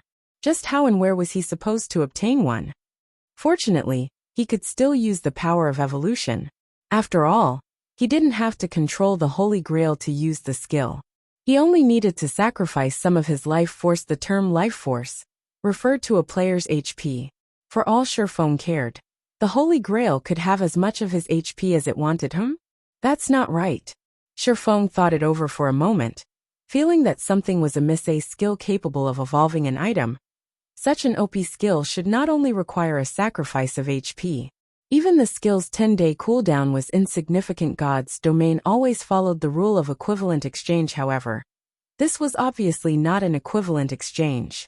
Otherwise, even if the success chance wasn't 100%, having an opportunity to obtain a fragmented legendary item once every 10 days was still astounding. Obviously, Shifeng wanted to try it. The Holy Grail had a cooldown of 10 days. If he did not activate it now, wouldn't it be a waste? Which item should I evolve? Shifeng looked through his warehouse and bag. Feeling very indecisive, he only had one chance to evolve an item every 10 days. If the item he evolved now had little use to him, he would suffer a huge loss. Should I evolve the 7 Luminaries ring? Shifeng could not help but stare at the 7 Luminaries ring around his finger as the replica of a godly relic. It was already frighteningly powerful, even at only epic rank. If the ring were upgraded to fragmented legendary rank, it would be godlike. No. Feng immediately shook his head. If he upgraded the ring to fragmented legendary rank, the equipment requirement would definitely soar. He wouldn't be able to equip the ring. The impact on his current strength would be painful. Moreover, Feng did not doubt that the success rate of evolving an item to fragmented legendary rank would be abysmally low. It would be a huge pity to waste an opportunity to evolve an item. The best choice he could make right now was to evolve a dark gold item to an epic item. With this idea, Feng shifted his gaze to the Purgatory Shadow. As a dark gold weapon, if he could promote it to an epic weapon, then it would increase his overall combat power significantly. At that time, even Summer Sunshine would easily suffer defeat at his hands as the leader of a guild. However, his first and foremost priority was to increase his guild's strength. Currently, his personal strength was sufficient. Even if he became slightly stronger, it would not impact the guild. Suddenly, a streak of light flashed past Feng's eyes. That's right. How could I forget? There's still the Icarus's heart. Feng laughed. If he evolved Icarus's heart, it would help the guild tremendously. Just the meager 5 points of luck it provided had allowed him to obtain so many Tier 1 set equipment. If he could evolve Icarus's heart further, raising the luck it provided even a little, couldn't he obtain even better items? Although Icarus's heart was already capable of evolving, he needed the souls of Lord-ranked monsters to do so. Even so, based on Feng's estimates, he should only be able to evolve Icarus's heart to dark gold rank at maximum. After all, it was an item he got from a dark gold treasure chest.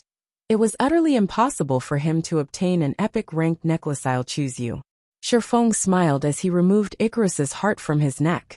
He then adjusted the 7 luminaries ring to the aura of water and activated Life Bloom, healing himself.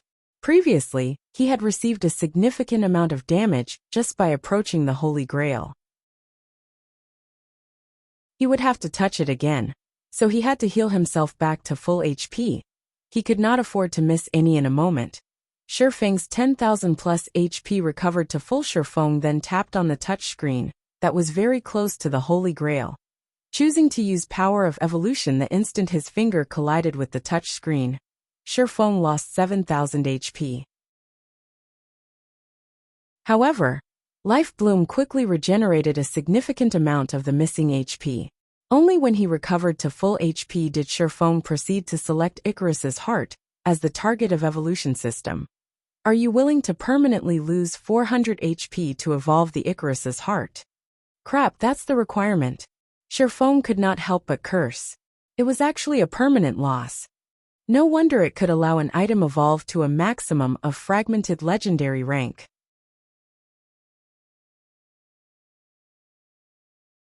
Chapter 516, Successful Evolution.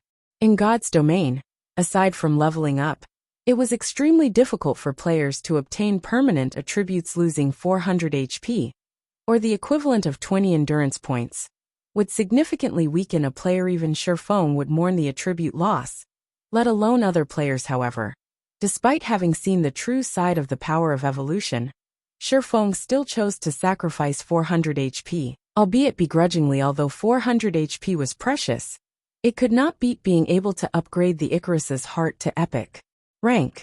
Moreover, Feng knew of several methods to increase his endurance permanently. He could easily make up for the loss he suffered now. Feng then clicked agree. And suddenly, the strength of the Holy Grail's divine might soared. In the next moment, strands of green light flowed from Feng's body and into the Holy Grail. After the Holy Grail absorbed 400 HP from Feng, it fired a purple ray at the Icarus's heart. Immediately, the Icarus's heart released a brilliant golden glow, forcing Feng to shut his eyes. After the golden radiance faded, Feng opened his eyes and looked at the Icarus's heart, discovering that the necklace now emitted a faint purple glow. Was it a success?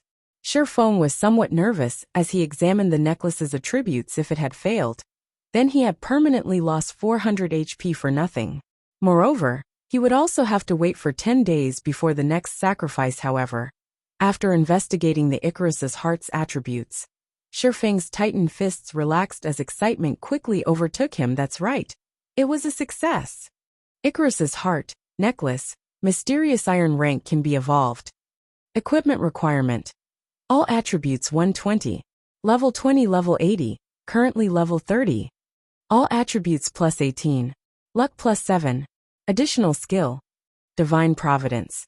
Temporarily increases players' luck by 25 points for 30 seconds cooldown. 45 minutes. Evolution condition. Absorb the life force of 300 players to evolve to secret silver rank. 0/300. After evolving, Icarus's heart's rank had upgraded from bronze to mysterious iron. The luck it provided had increased from 5 points to 7 points. Aside from that, Divine Providence's cooldown had decreased from 1 hour to 45 minutes. This would save Shifeng a lot of time, however. The best improvement by far was the change to the evolution conditions originally. The Icarus's heart required Shifeng to kill Lord-ranked monsters. Moreover, it required 100 kills. Lords were extremely rare, and Shifeng would have to waste a lot of time to kill 100. Now that the conditions have been adjusted, Shifeng only needed to kill 300 players and absorb their life force instead. A lord was very difficult to find, but players crowded the streets as long as Shifeng worked hard. He could upgrade Icarus's heart to epic rank very quickly.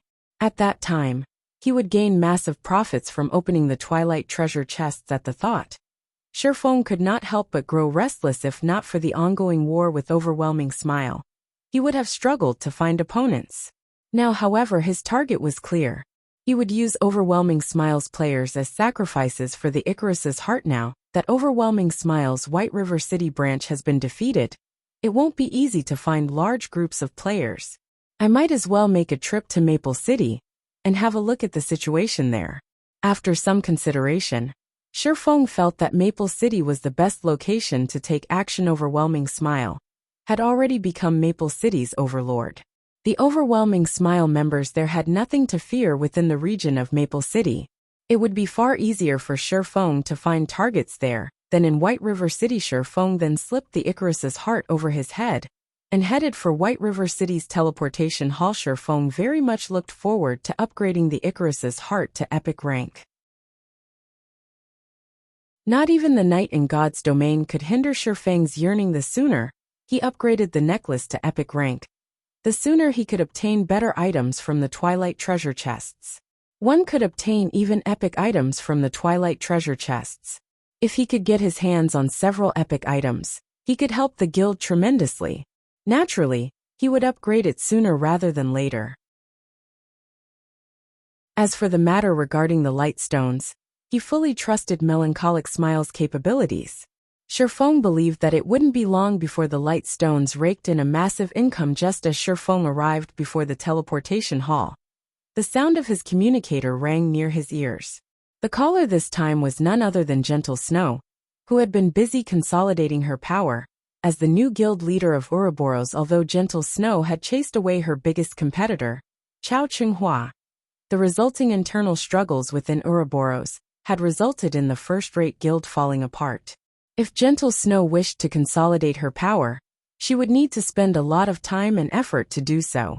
In addition, a more powerful opponent, the first-rate guild Star Alliance, lurked, waiting to strike. Shifeng had never thought that Gentle Snow would have the spare time to contact him with the burdens she currently shouldered. Guild leader Black Flame, may I ask if you have the time to speak right now? In the video call, Gentle Snow still wore the calm and elegant smile she usually displayed. She looked like a goddess that was high above mortals. It felt as if she were in control of everything. However, though she appeared completely fine on the surface, her act did not deceive Shifeng. He could feel that Gentle Snow had grown frilier than before. Seeing a superwoman like Gentle Snow so exhausted, one could just imagine how terrible Ouroboros' current situation was. However, giving the situation some thought, Shifeng felt that such an outcome was expected. Gentle Snow had just taken control of Ouroboros. The number of people she could trust was limited. Meanwhile, after ruling Ouroboros for so many years, Chao Qinghua would not give up so easily after being kicked out of his position. In addition to a great enemy like the Star Alliance threatening the guild, it would be very difficult for Gentle Snow to cope. Miss Snow, there is no need to mince words. Our guilds are allies, so feel free to speak your mind. Shifeng spoke candidly. Gentle Snow revealed a bitter smile on her pure and delicate face upon hearing Shifeng's words. Guild leader Black Flame's senses are as sharp as always. I'll speak openly then. I'm calling about the candlelight trading firm that suddenly appeared on one of Starmoon City's golden lands, and the candlelight trading firms in White River City. I can't think of anyone in the entire Starmoon Kingdom other than you who is capable of launching such firms. That's right. I am indeed the founder. Shifeng did not try to hide it. To begin with, he had no need to do so. He had spoken with Gentle Snow about his plans to establish a lifestyle guild long ago. Back then, he had hoped to utilize Ouroboros' fame to promote his trading firm. Even without Gentle Snow's call today, he had prepared to seek her help to promote the candlelight trading firm, at an appropriate to me as a first-rate guild. Ouroboros had a large number of members scattered across Starmoon Kingdom. Practically every major city in Starmoon Kingdom housed the guild's members. There were even branches in other kingdoms. If the guild helped with promotion, the candlelight trading firm's business would flourish. However, the supply of basic strength and armor kits simply could not meet the demand. Even if Ouroboros promoted the firm right now, it would not significantly increase the firm's income. Hence Shifeng had decided to hold off on seeking Gentle Snow's help for the moment. Excellent. This will make things easy. I want to invest into the candlelight trading firm. I don't want a lot of shares, 20% will do. Naturally, I will compensate you appropriately. The compensation will include 30% of Ouroboros' shares, as well as funds, channels, and materials, which will allow the trading firm to develop quickly. What do you think of my offer?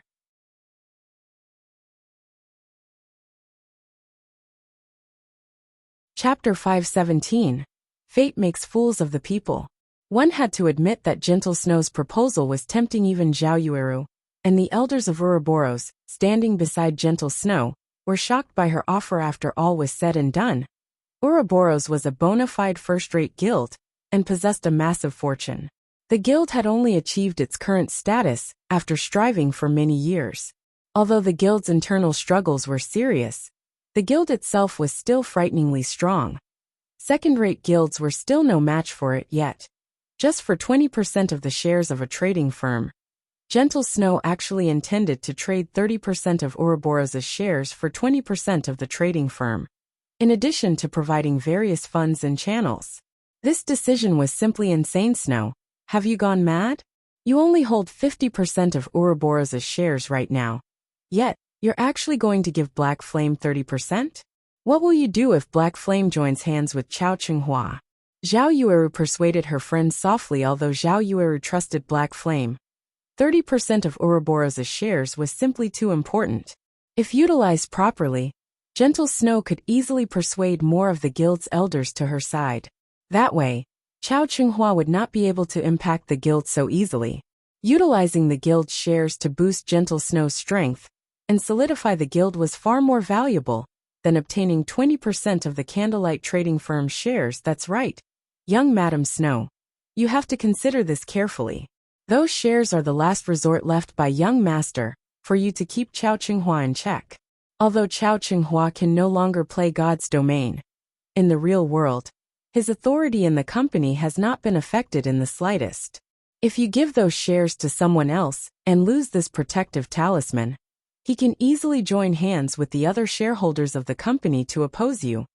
A man nearing his 50s in butler clothing similarly attempted to persuade Gentle Snow. You don't have to say anymore. I know what I am doing.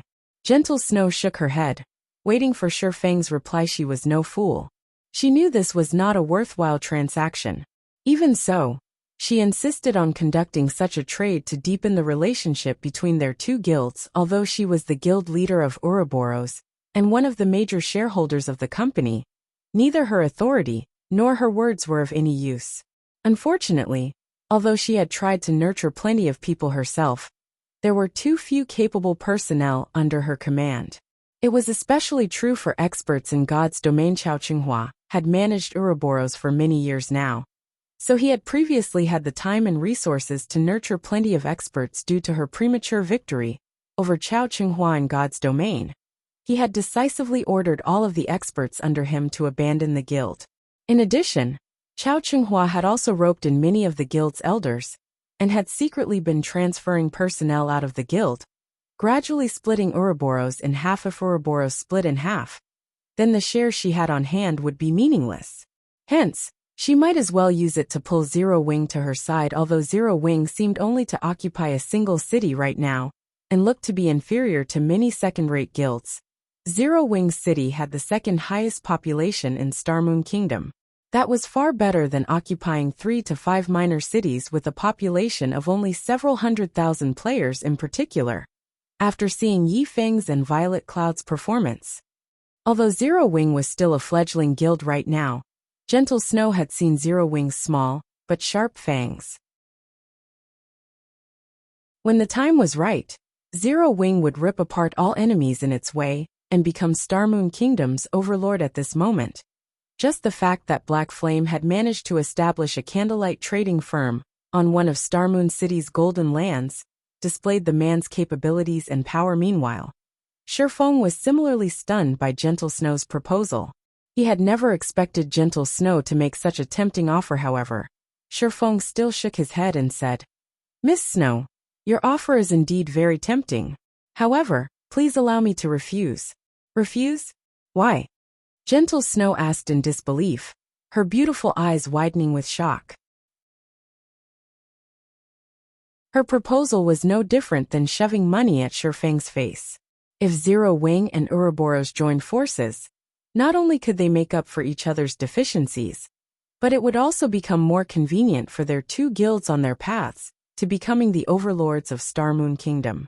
She could not fathom why Shifeng would reject such a proposal. "As I understand it, I know that you hope to deal with Ouroboros' internal problems quickly, but I do not want Zero Wing to get mixed up in the internal struggles of other guilds," Shifeng explained. "However, I have another proposal that Miss Snow might be interested in." "Another proposal?" Gentle Snow could not help but ask curiously. "It's very simple. Miss Snow simply needs to bring Ouroboros' members into Zero Wing. I can give Miss Snow 15% of Zero Wing's shares." Although Shifeng's voice was utterly calm, his words were astoundingly shocking. "Are you trying to annex Ouroboros?" Gentle Snow said, slightly indignant. Ouroboros did not belong to her entirely. Originally, it should have been her brother's. Only, due to her brother having an accident, Chao Qinghua had taken the opportunity to weasel his way to the top. And all this time, she had been thinking of a way to help Ouroboros recover its past glory. So how could she possibly agree to merge Ouroboros and Zero Wing right now? "Is there a difference?" Shifeng countered. "Ouroboros exists only in name now. Although you have acquired the position of Ouroboros' guild leader, you do not possess the corresponding authority. Sooner or later, Ouroboros will split in half, so why not join Zero Wing instead?" Shifeng had his own considerations regarding Ouroboros. In reality, Ouroboros was not all that important to him. The only reason he had decided to offer 15% of Zero Wing's shares was solely due to the war goddess herself, Gentle Snow. Everything else meant little to him. In the past, Chao Qinghua had defeated Gentle Snow. With the entire guild pitted against her, it was only natural that she had lost. Aside from Gentle Snow's most trusted followers, not a single person had stood with Gentle Snow. How could she have won? Even if her own abilities were amazing and her strength famed throughout God's domain, the people's aspirations could not be easily swayed just by strength alone. Although Shifeng had helped Gentle Snow win the competition this time, her fate had not changed much. In this life, she was simply the one standing on the righteousness rather than Chao Qinghua. Even so, the majority of Ouroboros' members were still Chao Qinghua's subordinates. He could just withdraw his men and form his own guild. Only, the price he would have to pay would not be small. However, Chao Qinghua had no other choice in the end. Ouroboros would disband. What point was there for Gentle Snow to strive so hard? It would be much better for her to take the opportunity, while a small portion of the guild still supported her, to join Zero Wing. Time crawled by. Both sides silently looked at each other at this moment. Complex emotions filled Gentle Snow's heart. She had won the competition, but lost the guild. This sentence fit her situation perfectly. Despite her desperate efforts to preserve the guild, at the end of the day, she could not escape her fate. Fate makes fools of the people. Gentle Snow quietly exclaimed. She then looked at Zhao Yueru and the several guild elders beside her. They were all people whom she trusted the most. By the time Chao Qinghua extracted all of his underlings from Ouroboros, the guild would only exist in name. At that time, it would be very difficult for the guild to continue in Star Moon Kingdom after all. Ouroboros and the Star Alliance were sworn enemies. Even if Ouroboros only existed in name, the Star Alliance would not let it off the hook. Only when the guild had thoroughly erased Ouroboros from God's domain would it rest.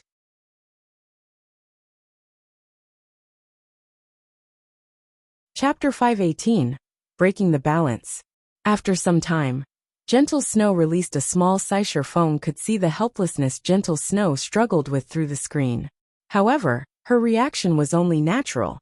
After all, who would willingly merge the guild they had spent an endless amount of effort to establish with another guild?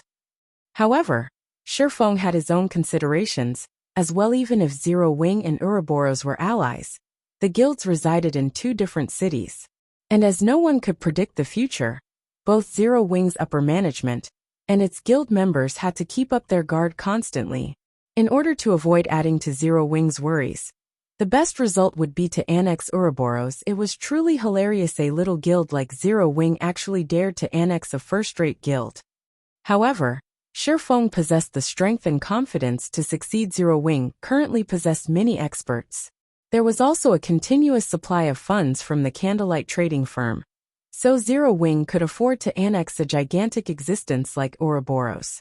Moreover, after receiving Ouroboros' trade channels, the candlelight trading firm could profit further. In addition, after operating in the virtual gaming world for so many years, Ouroboros must have accumulated plenty of old customers, who were very rich and willing to spend lots of money in virtual reality games, as well as corporate sponsors.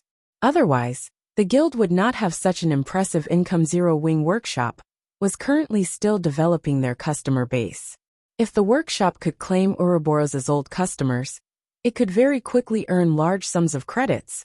Unlike the workshop's current state where it was without a stable income and required Shifeng to look for a source himself. Guild leader Black Flame. I need some time to consider this matter, Gentle Snow said after calming down. Since guild leader Black Flame has no intentions of selling the candlelight trading firm's shares, may I purchase some coins from you?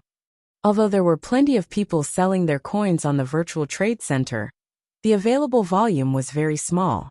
Moreover, every other guild in the game was also attempting to purchase coins in bulk, making it practically impossible to purchase large sums. Thus, Ouroboros could only rely on its own money farming teams to cover the guild's daily expenses. Miss Snow, you should know how tight the various guilds are for coins right now. However, if you're only interested in purchasing a small sum, there should be no issues. May I know how much you are looking to buy? Shifeng asked. Although he had spent quite a lot of money already, both the Starstreak trading firm and the candlelight trading firm provided him with a significant daily income. He could easily sell 1,000 or 2,000 gold. You don't want much. 5,000 gold will do, Gentle Snow stated after giving the matter some thought. I can transfer 50 million credits for them immediately. With 5,000 gold, she should barely be able to stabilize Ouroboros' current situation. If she established a guild residence and gave the guild members some hope, it would make it more difficult for Chao Qinghua to lure players away. 5,000? Miss Snow, you think too highly of me. Shifeng smiled bitterly. How about this? I can sell you 2,000 gold at market price. However, I will require Ouroboros' help to purchase a few plots of land in Starmoon Kingdom's top 10 cities, and to promote the candlelight trading firm. Coin's market value constantly depreciated. Currently, one gold coin was worth about 6,000 credits. One could roughly purchase a piece of level 25 mysterious iron equipment, or level 20 secret silver equipment. With that kind of money, Gentle Snows offered to purchase 5,000 gold at 50 million credits, was far above market value. However, even if she had 50 million credits, she couldn't even purchase 4,000 gold, much less 5,000. Otherwise, those corporate giants would have long since bought up all the available lands in major cities. One could say that coins were at their peak value right now. If one could purchase a good plot of land now, they could earn back the money spent by 10, or even dozens of times. These massive corporations naturally would not hold back from spending their credits. Unfortunately, such a thing was simply not possible. 2,000 gold? Gentle Snow was immediately stunned before. She had only mentioned 5,000 gold with the intention of probing Zero Wing's bottom line. Throughout God's domain, there was not a single guild that was capable of revealing 5,000 gold. Yet Shifeng had just casually mentioned that he would sell her 2,000 gold. 2,000 gold. In order to acquire so much money, she would have to spend several days relentlessly trying to purchase coins and draft the guild's money farming teams and her confidants. On the other hand, even after purchasing so many golden lands, Shifeng could still afford to sell 2,000 gold. His financial prowess was unmatched. Is it not enough? Shifeng pondered for a moment before saying, I can offer you 3,000 gold at most. If it is still not enough, you will have to look for other avenues yourself. Gentle Snow had helped him plenty of times, so he would not kick her while she was down. He would help her to the best of his abilities, so long as it was within his capability. Although he had a lot of money, he needed that money to purchase lands and set up shops in other cities. Besides that, he also needed to leave some for the guild in case of emergencies. Thanks. I'll transfer the money to you right away, Gentle Snow said, inwardly feeling overjoyed. With 3,000 gold in addition to the 2,000 gold she currently had on hand, she would have enough to purchase a plot of land and establish Ouroboros's guild residence, as well as maintain the guild's daily expenses. This way, Chao Chenghua would find it far more difficult to tear the guild. After Shifeng sold 3,000 gold to Gentle Snow through the virtual trade center, he then teleported to Maple City. Maple City was also considered a major city in Starmoon Kingdom's eastern region. The city had nearly 1 million players. This was also one of the reasons that many people had an optimistic opinion of Overwhelming Smile. Aside from a few small guilds, Overwhelming Smile was the only large guild residing in the city. It had already chased any major competition out of Maple City. One could say that Overwhelming Smile had fortified itself in Maple City. It would be very difficult for other guilds to cause even the slightest bit of trouble here at this moment. As Shifeng wandered through Maple City's streets, the majority of the players he saw on his walk consisted of Overwhelming Smile's members. Every one of these Overwhelming Smile members flaunted their arrogance, and players of other guilds could only do their best to avoid standing in the way. Overwhelming Smile has set up a trading firm in Maple City. The shop's name is Overwhelming Trading Firm, and it's in the Central District. The items there are much cheaper than the ones in NPC shops. They also offer plenty of items that are not available in NPC shops. If everyone is interested, please go take a look. Many Overwhelming Smile members loudly promoted the Overwhelming Trading Firm, attracting many players' attention. After all, player-owned shops were far better than NPCs. In particular, none of the NPCs' shops sold whetstones. Normally, they could only purchase such items from forging apprentices. Unlike White River City, Maple City did not possess a Star Street trading firm that allowed players to purchase many items not normally found in NPC shops. Overwhelming really is the dominant force here. Unfortunately, that will only hold true for now. Shifeng currently sat under a small outdoor pavilion, sipping wine as he observed the lively streets of Maple City. In a moment, a middle-aged man close to his 40s arrived before Shifeng. Respectfully he said, "Hello, Guild Leader Black Flame. My name is Liang Chen. Guild Leader Snow has sent me to you. Here is the agreement stating that I will purchase land on your behalf. Please look through it. Thank you for your efforts." Shifeng received the agreement and gave it a quick glance. After making sure that everything was in order, he signed his name and said, "Let's head to the city hall and proceed then."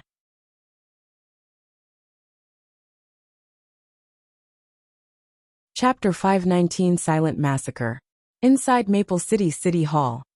At this moment Liang Chen, the person whom Gentle Snow had delegated to assist Shifeng in purchasing land, was utterly stupefied. Without hesitation, Shifeng had purchased a plot of land located in the central district of the city that cost over 2,000 gold. Immediately after, He established a luxury shop for 1,000 gold. In total, Shifeng had spent over 3,000 gold in a span of just a few breaths. Liangchen was someone whom Gentle Snow trusted absolutely, so she had already shared her knowledge regarding Shifeng. Hence, Liangchen knew that Shifeng had sold Gentle Snow 3,000 gold not long ago. Otherwise, he would not have exposed the fact that he already had enough reputation in Maple City to become a baron. Although Maple City was not as good as White River City, the number of players who had reached the reputation of a baron was still extremely low. There should only be 2 or 3 such players throughout Maple City right now. Previously, Shifeng had spent 3,000 gold. Now he had spent over 3,000 gold once again.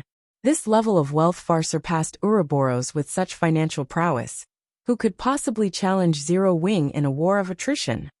Only now did Liangchen finally realize why Overwhelming Smile, a guild that had managed to dominate Maple City, had failed to defeat Zero Wing, and why Zero Wing was publicly acknowledged as White River City's #1 guild. The other first-rate guild's upper managers believed in their hearts that, although it was no match for Zero Wing in White River City, particularly in terms of the number of experts each guild possessed, Overwhelming Smile would still emerge victorious. After all, Overwhelming Smile possessed ample funds, whereas Zero Wing was a guild with no background or capital at all. At most, Zero Wing could only hold out for a bit longer. However, now that Liangchen re-examined the situation, even 3 Overwhelming Smiles would not be enough to defeat Zero Wing. It seems the sky in Maple City will change soon. Liangchen inwardly sighed after learning more about God's domain. The various guilds had obtained a general understanding of its rules. If a guild wanted to become an overlord in the game, they required 3 things: experts, financial prowess consisting mainly of coins, and member count. Among these 3 points, member count was the least important, as it was very easy to increase a guild's population. As long as a guild possessed sufficient financial prowess, they could increase their member count indefinitely. God's domain was different from past virtual reality games, where member count was a guild's top priority. In past virtual reality games, the differences between each individual player were simply too small. In these games, numbers equal power. If one person was not enough, then they could just send a group. If a group was not enough, then they could send 100 players. Sooner or later, they were bound to exhaust their enemies to death. Unfortunately, God's domain was different. A single top-tier expert could single-handedly dominate an entire region. Moreover, unlike in past virtual reality games, the top-tier experts of God's domain were not easily produced. In the past, one could easily become a top-tier expert if they had sufficiently powerful equipment. Now, however, players needed sufficiently powerful combat techniques to qualify as a top-tier expert. Meanwhile, Overwhelming Smile was far behind Zero Wing regarding both experts and financial prowess. The result of the confrontation between the 2 guilds was already self-evident in reality. So long as Overwhelming Smile hurriedly established their trade and earned large sums of money through it, they would have a fighting chance. Only, now that Shifeng had arrived, how could Overwhelming Smile contend with Starmoon Kingdom's chief forger with its few lifestyle players? Moreover, the Candlelight trading firm possessed 3 bona fide forgers. They were several times more powerful than advanced forging apprentices. The Candlelight trading firm also possessed the tactical weapon, known as the basic strengthened armor kits. Simply put, Overwhelming Smile stood no chance of victory whatsoever. After Shifeng obtained some information regarding Maple City from Liangchen, he hurried towards the city's teleportation hall. From the information Liangchen had given him, Shifeng basically knew all of Overwhelming Smile's elite members' preferred grinding locations. He could use this chance to sacrifice these players to the Icarus's Heart Guild's elite members were different from ordinary players. When night arrived, ordinary players would usually return to their respective cities to rest or log out of the game, whereas elite players would continue leveling out in the fields. Because of their equipment or combat techniques, elite players had no reason to fear the monsters at night. Only, their leveling speed would slow somewhat this time of day. Even so, it was much better than others who could not level up at all. Even if their leveling speed were slower at night, they would gradually widen the gap between themselves and other players. As a result, the levels of guild elite members were usually a lot higher than ordinary players. Meanwhile, Overwhelming Smile's main grinding location was the Dragon Ridge. Dragon Ridge was a level 25 to 30 leveling area. The monsters inside consisted of dragon men. Dragon men were born with thick scales and had inherited the unparalleled strength of dragons. They were natural-born warriors. Moreover, as they were a small branch of the dragon race, dragon men also had an innate love for collecting treasures. Hence, dragon men had significantly higher drop rates. There were also many quests available in Dragon Ridge that required players to deal with the dragon men. So many players loved to level here. However, Overwhelming Smile monopolized the high-resource areas within Dragon Ridge. So, other players could only complete some kill quests for dragon men in areas with low monster populations. Shortly after, Sherfong teleported to Dragon Ridge and was in the midst of searching for Overwhelming Smile members. Melancholic Smile suddenly contacted him. Guild leader, I've completed the task you gave me. Sure enough, they tried to steal all 3 advanced forging apprentices who have learned the lightstone forging design, regardless of cost. In the end, all 3 defected. Melancholic Smile said excitedly. With all 3 advanced forging apprentices poached, that meant the firm had received the compensation for 3 lightstone forging designs. They had earned nearly 50 million credits just like that. As for the loss of the 3 advanced forging apprentices, Melancholic Smile was utterly unaffected. After the Candlelight trading firm had developed itself, the benefits it provided its members were extremely good. The firm's forgers also received an unlimited supply of materials. As long as they worked hard, they could earn a lot of money. Hence, many forging apprentices had arrived to apply to the firm. Among them, there was no lack of intermediate forging apprentices. As long as the firm nurtured them a little, it would have another batch of advanced forging apprentices in no time. Although Overwhelming Smile had successfully stolen many players from the Candlelight trading firm, the firm's advanced forging apprentice count had not decreased since its establishment. On the contrary, they had accumulated more forgers. Good. Sherfong similarly smiled. With this sum, and what he received from Gentle Snow, he could soon carry out his expert training plan. Right, how many lightstones have been produced so far? I have secretly recruited dozens of advanced forging apprentices in other cities, and they are frantically producing lightstones in their respective cities' forging associations. They are still unfamiliar with the production process at the moment, so their production is somewhat slow. Even so, we already have several hundred stones. In 1 or 2 days, we should accumulate up to 20,000 pieces, Melancholic Smile said confidently. At that time, Candlelight will become a household name. I guarantee that Candlelight will become Starmoon Kingdom's #1 trading firm. Melancholic Smile had spoken these words not out of arrogance, but because the lightstone's value was simply immeasurable. Both elite players and ordinary players could afford them. Considering the number of players producing the lightstones right now, they could supply several cities' worth of players. After Melancholic Smile finished her report, Sherfong had stealthily arrived at the inner region of Dragon Ridge. At this moment, one could see lights flickering occasionally through the dark and quiet forest, coupled with the sounds of explosions. The cause of these phenomena was none other than Overwhelming Smile's elite players grinding dragonmen. These Overwhelming Smile elites were very organized.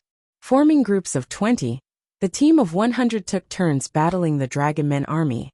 They fought with great efficiency. While one group fought, the others would rest and remain vigilant of their surroundings, preventing other monsters from ambushing them. You guys will be it. Sherfong smiled.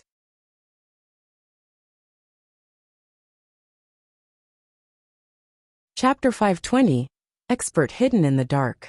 Overwhelming Smile's 100-man team currently grinded a dragonmen nest in shifts in the Dragon Ridge. Dragonmen nests were considered treasure lands. One could find various treasure chests inside these nests. Moreover, at least one boss guarded every nest. These bosses were usually chieftain and lord rank, but rarely the latter. Nests were also high resource areas. and they were suitable locations for elite teams to level up and upgrade their equipment. This 100-man team from Overwhelming Smile had not noticed Shifeng's slow approach at all. However, when Shifeng was roughly 100 yards away from the team, he suddenly stopped. Why is he here? Shifeng was confused when he saw the thinly built man standing at the forefront of Overwhelming Smile's team. Shifeng's equipment and attributes far surpass current players of God's domain. Moreover, with a powerful identification skill like the omniscient eyes, his vision was naturally superior to ordinary players.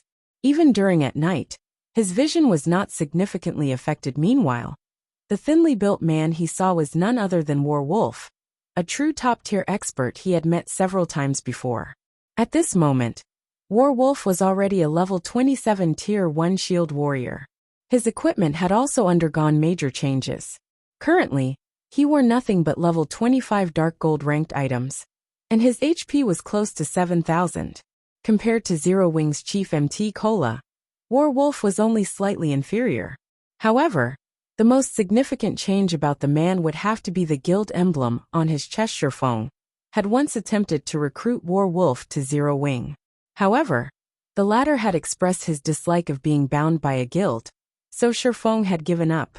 Yet now, not only had Werewolf joined a guild, but the guild he had joined was also Overwhelming Smile. How could this not shock Shifeng? No wonder Overwhelming Smile's dungeon raiding progress in Maple City is so fast. It turns out that they have his help.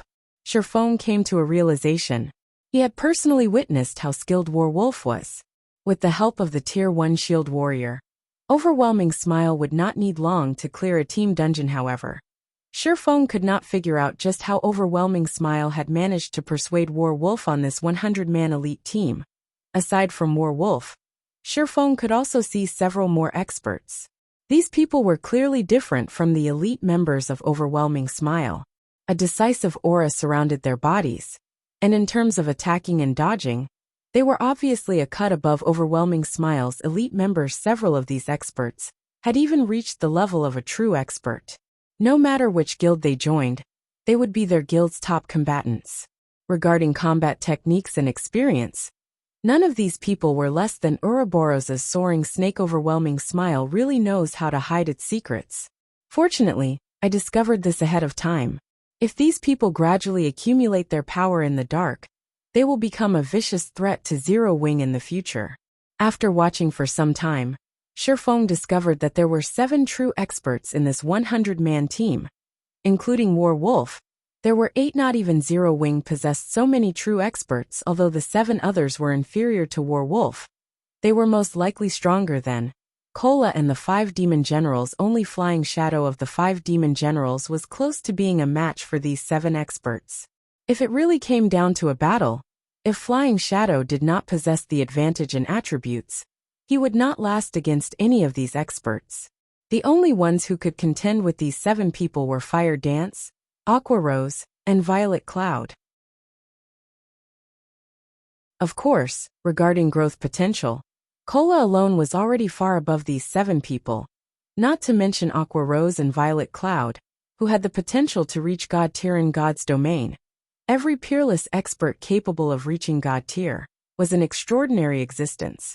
Experts who had only touched on the refinement realm stood no chance against them. Furthermore, these experts' combat techniques resembled Werewolf's. It was clear that they had only achieved the skill they had today after training with Werewolf for many years. Meanwhile, Cola, Fire Dance, Flying Shadow, and the others were only ordinary people. In the past, they had to rely on themselves and undergo countless trials and errors to attain what they had. The number of experts in God's domain is limitless. I really can't afford to take things lightly. After seeing these experts, Shifeng suddenly felt that he was too negligent. The world's population was massive. Adding to the fact that this was an era of technology and humanity as a whole focused on physical fitness, there were countless capable people throughout the world. Even though he had been the guild leader of a second-rate guild in the past, he had only seen a small fraction of God's domain. He was just a frog at the bottom of a well. There were still plenty of secrets about God's domain that a minor character like him was not qualified to see. Take Werewolf, for example. In the past, Shifeng had never once heard of the man before. Yet the strength Werewolf displayed was already so powerful. He definitely had a high chance of becoming a Tier 6 God-ranked expert in the future. Meanwhile, this was only Starmoon Kingdom. There were hundreds of kingdoms and empires in God's domain, and kingdoms held the fewest experts. One could just imagine how many experts and secrets there were in God's domain, that he was still unaware of it. Seems that I'll have to proceed with the experts' training plan quickly. Although Shifeng had wanted to train Fire Dance and the others, pushing them into the refinement realm to become true top-tier experts as soon as possible, he was simply too busy to do so. He also did not have the appropriate facilities or supplies. Hence, he had told Fire Dance and the others to train by themselves. For now, seeing that Werewolf and his team ventured deeper into the Dragonman's nest, Shifeng did not rush to take action. Instead, he followed after the team secretly, waiting for the opportune moment to strike. It was not because Shifeng was incapable of killing these players. Rather, he hoped to take care of these experts in one go. It was especially true for Werewolf. Before, although Werewolf was not his friend, they had not been enemies either. Now that Werewolf had joined Overwhelming Smile, however, that meant that Werewolf stood against Zero Wing. Naturally, Shifeng could not let him go. However, Shifeng was only one man, facing a team of 100 players. If these elites focused on escaping with their lives, how could Shifeng possibly kill every one of them? Not to mention, there were 8 top-tier experts in their midst. Among them, there was also a thorny existence like Werewolf. If Werewolf and the 7 other experts cooperated to deal with him, even Shifeng would face the threat of death. Hence, Shifeng was not in a hurry to attack. First and foremost, a good hunter required patience. A hunter also needed to have a firm grasp of timing. The first ambush was particularly important. Shifeng had long since become familiar with ambushing his enemies. Unfortunately, the terrain was simply too spacious. Forests also covered the surrounding environment, making it easy for players to escape and hide their trails. Naturally, Shifeng could not act rashly and prematurely expose himself. Moreover, time was on his side at the moment. It was already nighttime in God's domain, and players' vision significantly weakened during this time of day. If Shifeng hid under the cover of darkness, it would be even more difficult to discover him. In addition, Shifeng was currently level 30. He was much higher leveled than the monsters inside the Dragonman's nest, so it would not be easy for monsters to detect him. Time passed slowly, and Shifeng followed Werewolf's team as they pushed deeper into the nest with nothing better to do. Shifeng opened Twilight treasure chests whenever Divine Providence was ready. After the Icarus's heart had evolved, the luck attribute it provided had significantly increased. Upon activating Divine Providence, Shifeng's luck could reach a maximum of 32 points. That was 7 points higher than before. With each use of Divine Providence, Shifeng could open up to 9 treasure chests. And among these 9 treasure chests, there was a very high probability of Shifeng obtaining 1 or 2 pieces of Tier 1 set equipment. After Shifeng had tailed Werewolf's team for close to 4 hours, he had completed the Hurricane set equipment, the Tier 1 set equipment for swordsmen as expected of a godly tool. I've only gone through half of the treasure chests, and already, I've completed a set of Tier 1 set equipment. If I can upgrade the Icarus's heart to epic rank and open up the remaining Twilight treasure chests, I might complete the Tier 1 set equipment for all classes. Shifeng grew excited as he smiled at the brand new Hurricane set equipment inside his bag as a Tier 1 set equipment for swordsmen. The Hurricane set was only inferior to an epic set equipment. It was far superior to the level 20 Dark Gold ranked Dragonclaw set equipment he currently wore. Moreover, unlike the Dragonclaw set, the Hurricane set specifically catered to swordsmen.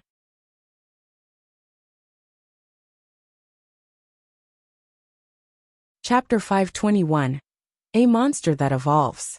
As the closest thing to an epic set equipment below level 50, a Tier 1 set equipment was naturally extraordinary. Initially, Shifeng had not been very confident of wiping out Werewolf and the others.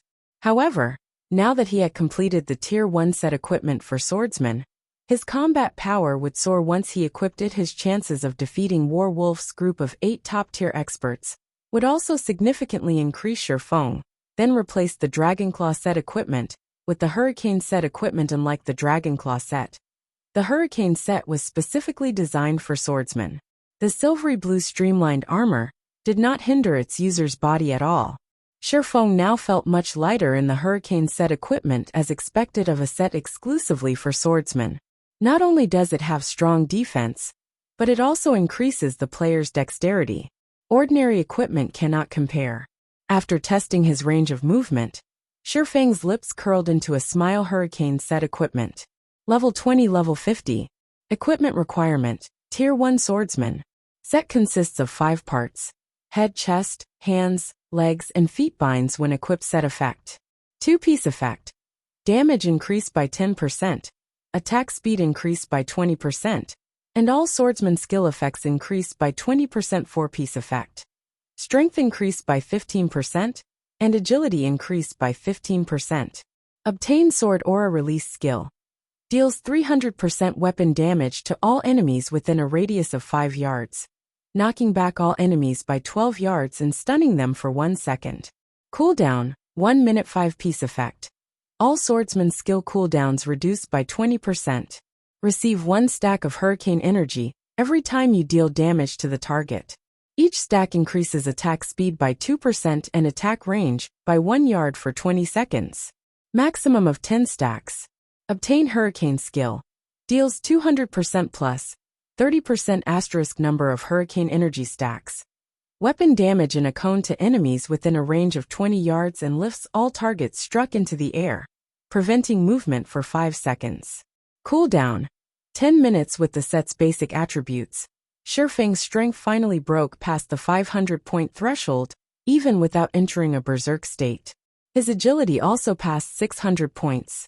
Regarding movement speed and attack speed, Feng was confident he would not lose to any player unless said player wore an epic set equipment. Moreover, even if they wore an epic set equipment, it was not necessarily better than the Hurricane set equipment. Once equipment reached Dark Gold rank or above, it would undergo a unique transformation. This transformation was not reflected in the equipment's information. Rather, the set provided a hidden advantage. This advantage came in the form of the equipment's compatibility with the player's movements. It was similar to how a person would find it uncomfortable wearing shoes and clothing that did not fit. Every class and player had different movement habits. Ordinary equipment was standardized, not adapting to a player's movement habits, and was somewhat inconvenient for a player. Although the inconvenience might seem negligible to ordinary players, to experts, this inconvenience was like having a nail in their shoe. It would cause their movements to become awkward and significantly affect their performances. A Tier 1 set equipment's quality was higher than Dark Gold. Hence, in the system settings, the set equipment would adjust to fit the player's class movement habits. Currently, Feng felt as if the nail that had been inside his shoe was finally gone. He could now move unhindered, following which, Feng resumed his weight in the shadows. Wolf and the others were already close to the heart of the Dragonman's nest. The terrain was narrow with mountains looming on each side. The team could only advance or retreat. There was no third option. This place was the best location to set up an ambush. Boss Wolf, I've already scouted ahead. Aside from some elite dragonmen, there aren't any traps or mechanisms throughout the path towards the heart of the nest. However, the boss guarding the treasure is a level 30 lord. Moreover, it leans towards magical type, so it will be somewhat difficult to deal with. A Tier 1 assassin in black named Shadowless Rat reported a magical type. Wolf, who had a sickly complexion, frowned slightly. Magical type bosses usually possessed many AoE skills and had a variety of attack patterns. However, the most frightening aspect of such bosses was their ability to instant kill players.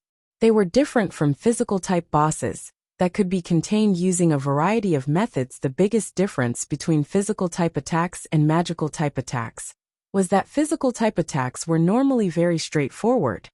They did not have any compound attack patterns.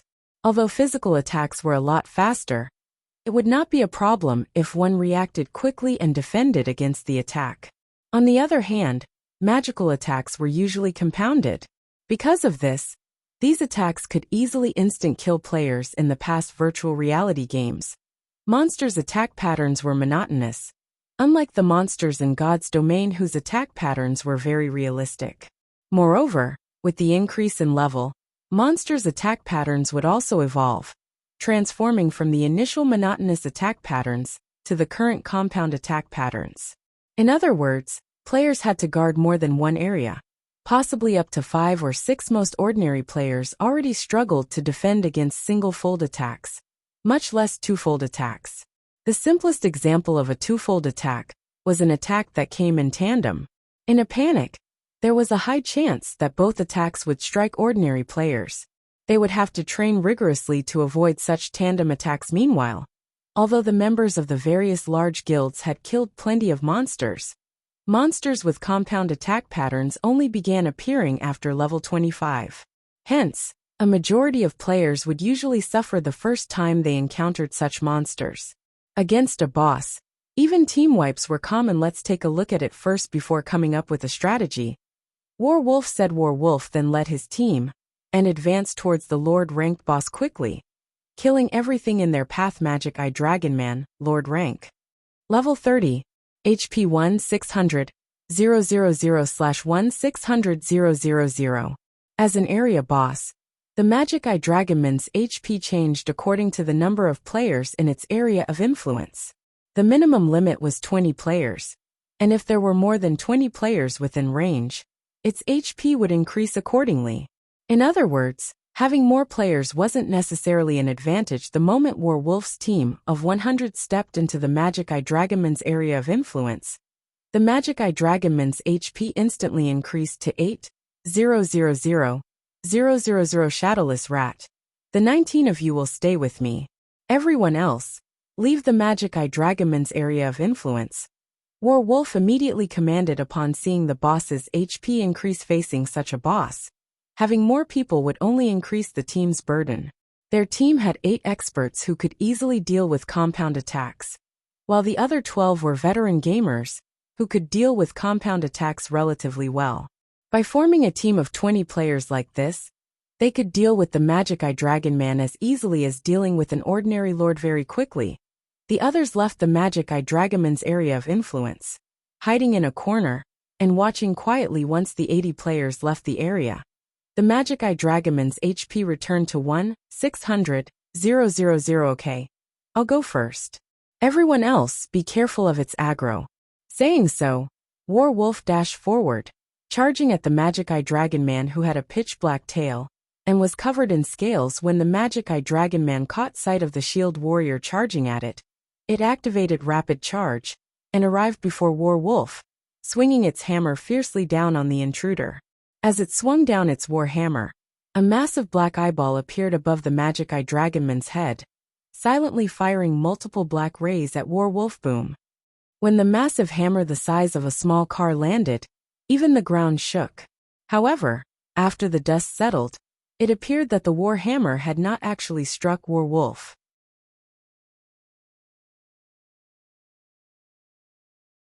Instead, the weapon had landed right before the shield warrior, missing its target by a fraction.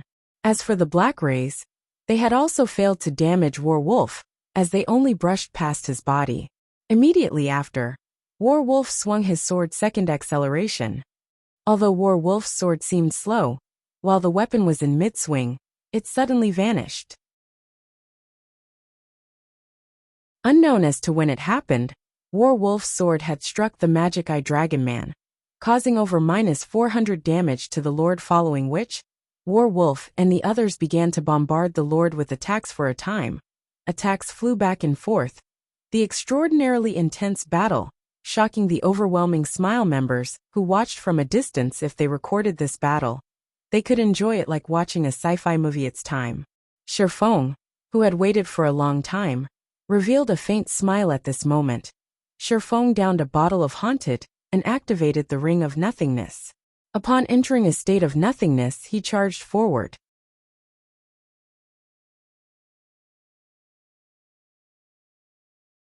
Chapter 522 One Hit.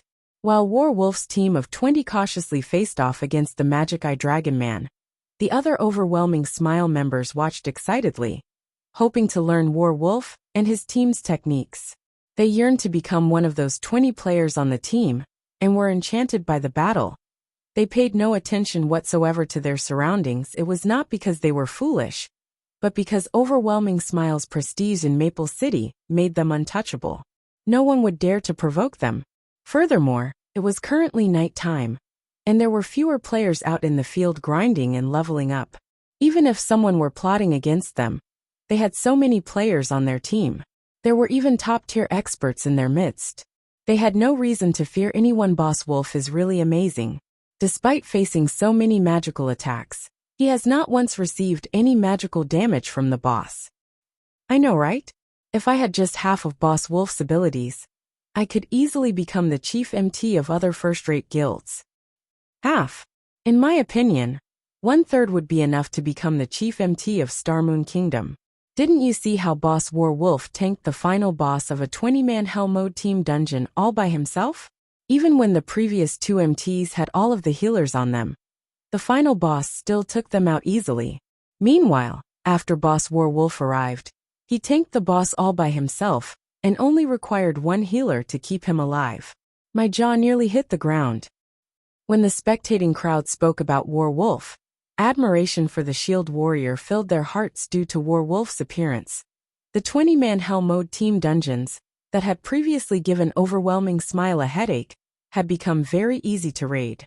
If not for the 50-man large-scale team dungeons having too high of a requirement, Overwhelming Smile would have long since obtained the first clear. Why does it suddenly feel hot?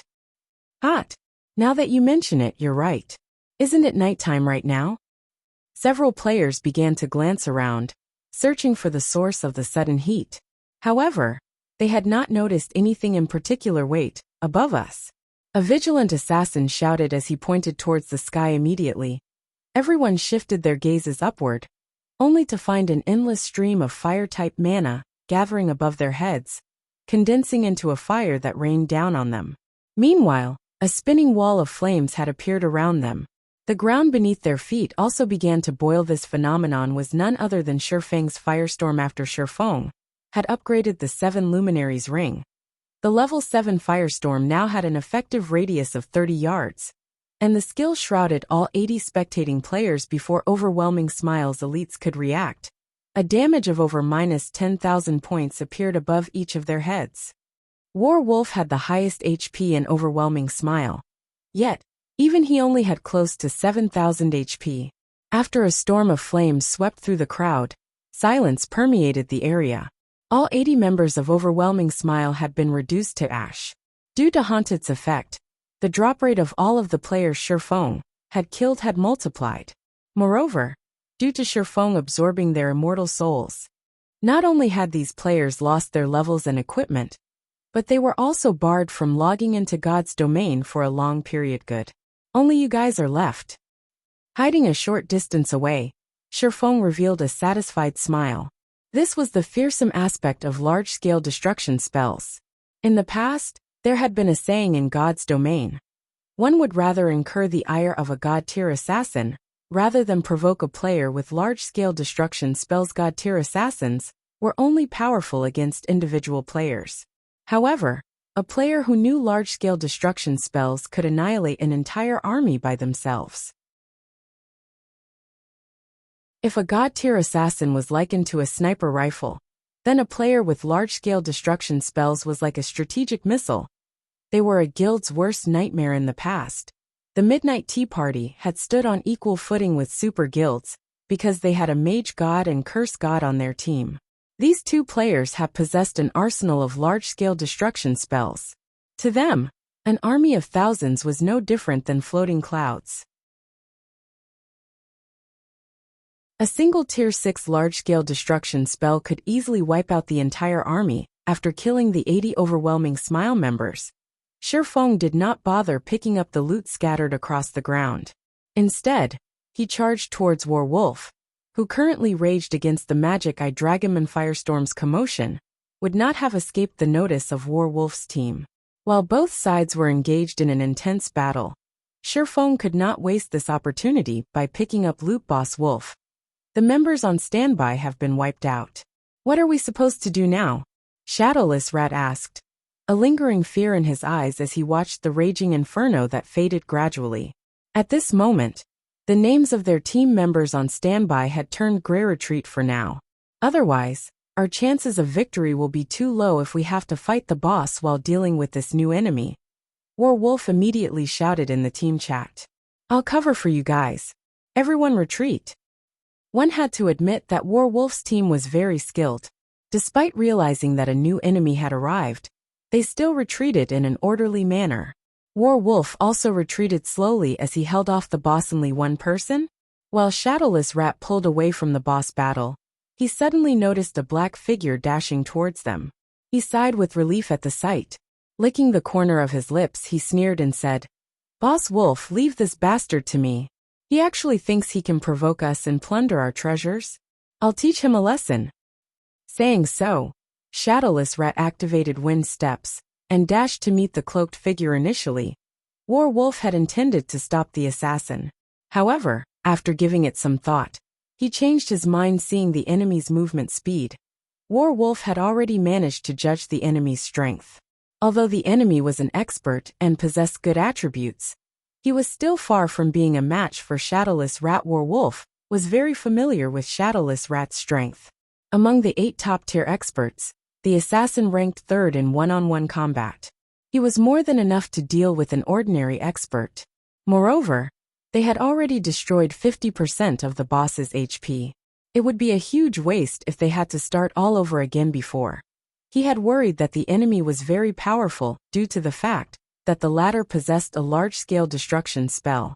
Ordinary players could never possess such skills. At the very least, the enemy should be an extremely powerful expert or someone with the backing of a large guild. If it were someone targeting Overwhelming Smile as a whole, they would have no choice but to retreat. After all, with Overwhelming Smile's high prestige in Maple City, the enemy would have sent a team of several hundred players to deal with their 100-man team. However, since there was only one attacker, it should only be an expert trying to plunder their items. Shadowless Rat was more than enough to deal with such an expert. If Shadowless Rat was not enough, they could just send someone to help the assassin with their combat techniques. It was very dangerous for them to fight against the boss while fending off several hundred players. However, since the enemy was alone, one person should be enough to deal with the problem. The rest could focus on the boss. When Shadowless Rat was only 30 yards away from Shifeng, he activated stealth. He intended to finish off Shifeng with a chain of attacks. However, who was Shifeng? Under the gaze of omniscient eyes, no enemies could hide from Shifeng. Up till now, Shifeng had intentionally lowered his speed. He had not used his maximum. Suddenly, Shifeng's speed increased. Only an afterimage remained in Shifeng's original location. So fast. Shadowless Rat immediately panicked. He knew that he had encountered a tough opponent this time. However, it was too late to retreat. The distance between him and Shifeng was less than 20 yards. Activating Wind Blade, Shifeng's speed soared, and in the blink of an eye, he had arrived before Shadowless Rat. He immediately swung his sword down towards the assassin. Shadowless Rat was greatly surprised.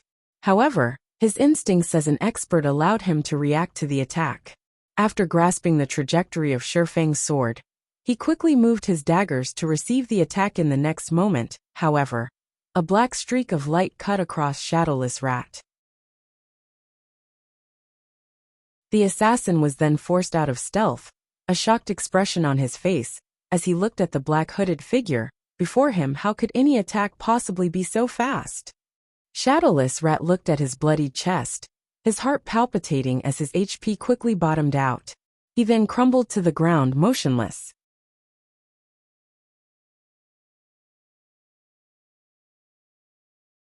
Chapter 523 Cooperation. Shadowless Rat's instant death stunned Werewolf and the others, who watched the entire encounter as his teammates. They were very familiar with Shadowless Rat's strength and skill. Moreover, Shadowless Rat was a Tier 1 assassin who had grasped Omnivision. He could easily perceive his enemy's attack trajectory and respond appropriately. In addition, the majority of his equipment consisted of level 25 fine gold equipment, his total HP being over 4,400. Even War Wolf would have to expend a significant amount of effort to defeat Shadowless Rat. If the assassin focused on escaping, War Wolf would be helpless against him, yet now, he had actually been killed with a single hit. Meanwhile, they didn't even know what had happened exactly. They only saw the pitch-black sword in the enemy swordsman's hand transform into a streak of light, and in the next moment, Shadowless Rat was dead. How could they not be shocked? After killing Shadowless Rat, Shifeng did not stop. Turning, he dashed for War Wolf and the others this time. However, he did not hold back as he sprinted at full speed. In the dead of night, his cloaked figure looked like a ghost. He was extremely difficult to locate. He hid his strength. All those who aren't tier 1 classes fall back. I'll hold off the boss. The rest of you delay him. Maintain your distance. His sword is extremely fast, so do not approach him no matter what. War Wolf shouted his orders in the team chat. Although War Wolf's instructions had been appropriate, he still felt as if something were off about this situation. Why had such an expert ambushed them? Moreover, based on the enemy's behavior, it was clear that he had aimed for them from the very beginning. This situation greatly confused War Wolf. Among the various teams in Overwhelming Smile, their team had always strived to maintain a low profile. They have never provoked anybody. They were an elite team that Overwhelming Smile had formed in secrecy to serve as the guild's trump card. And even the normal members of the guild did not know they existed. However, the enemy had clearly chosen the best possible moment to launch his attack. The ambusher's strength was the most usual aspect. He was definitely one of the rarely seen top-tier experts. Although the enemy had only attacked once, War Wolf could tell how powerful he was. Comparing basic attributes alone, this enemy was far superior to Shadowless Rat. Even if both sides fought without any combat techniques, Shadowless Rat would not have an easy time blocking that person's sword. Not to mention, there was also the attack that contained no excess movement. Being caught unaware, it was only natural that Shadowless Rat had been defeated. In fact, there was not the slightest bit of error with War Wolf's judgment. In front of absolute power, all tricks were futile. Shifeng currently wore the Tier 1 Hurricane set equipment. He also possessed the epic ranked 7 Luminaries ring and the fragmented legendary ranked Heavenly Dragon's Breath. With one hand, he wielded the top-tier Dark Gold ranked Purgatory Shadow, and with the other, he wielded the magic weapon Abyssal Blade. He was a Tier 1 Blade Saint, and his one-handed sword mastery had reached the level of a sword master. In terms of basic attributes, he was leaps and bounds above Shadowless Rat. Even though Shadowless Rat had already reached the threshold of the refinement realm, in the face of absolute power, all combat techniques were useless. Not to mention, as an assurance, Shifeng had even used flowing water acceleration in his attack. How could Shadowless Rat possibly block an attack with that kind of speed? However, Shadowless Rat's bad luck was partially to blame for Shifeng's ability to kill him with one hit. Even with Shifeng's powerful basic attributes, it was still impossible for him to eliminate over 4,400 HP, killing the assassin with a single hit. At the very least, he needed 2 hits to finish off the assassin. However, the attack that struck Shadowless Rat had triggered a triple critical hit. Even death would find it difficult to avoid the assassin at that point. In the span of a few breaths, the remaining 6 experts in War Wolf's team had already managed to block Shifeng's advance. Among these 6 players, 3 were melee classes, with 1 being a swordsman and 2 being berserkers. The remaining 3 consisted of a cleric, an elementalist, and a ranger. All 6 players were Tier 1 classes. A party of ordinary Tier 1 players would be more than enough to deal with a 20-man elite team. Not to mention that these 6 Tier 1 players were true experts. Their coordination was certainly something to behold. I refuse to believe that the 6 of us cannot defeat one of you, a level 27 male berserker in silver armor said irritably, as he watched Shifeng dash towards his teammates. Better to be careful. This person's attack power is very high. Even plate armor classes like you will not survive more than a few hits. Focus on pinning him down. Leave the attacking to us ranged classes. The tall and slender level 26 female elementalist suggested we know, relax. Another level 26 male berserker in black armor laughed. They were very confident that they could deal with Shifeng normally. They often held practice PvP matches against each other. As long as they, the three melee classes, worked together, even their boss War Wolf would suffer defeat. They also had 3 ranged classes on their side. They refused to believe that the black-cloaked swordsman before them could turn the tide of the battle by himself. The Tier 1 ranger then fired a series of frost arrows, sealing off Shifeng's movements. Meanwhile, the Tier 1 elementalist used a combination of ice spear and ice wall. Both the ranger and the elementalist had grasped omnivision, so they could see through Shifeng's actions and send their attacks ahead of time. Under the combination attack, Shifeng was forced to stop his advance temporarily and evade the incoming attacks. Take this.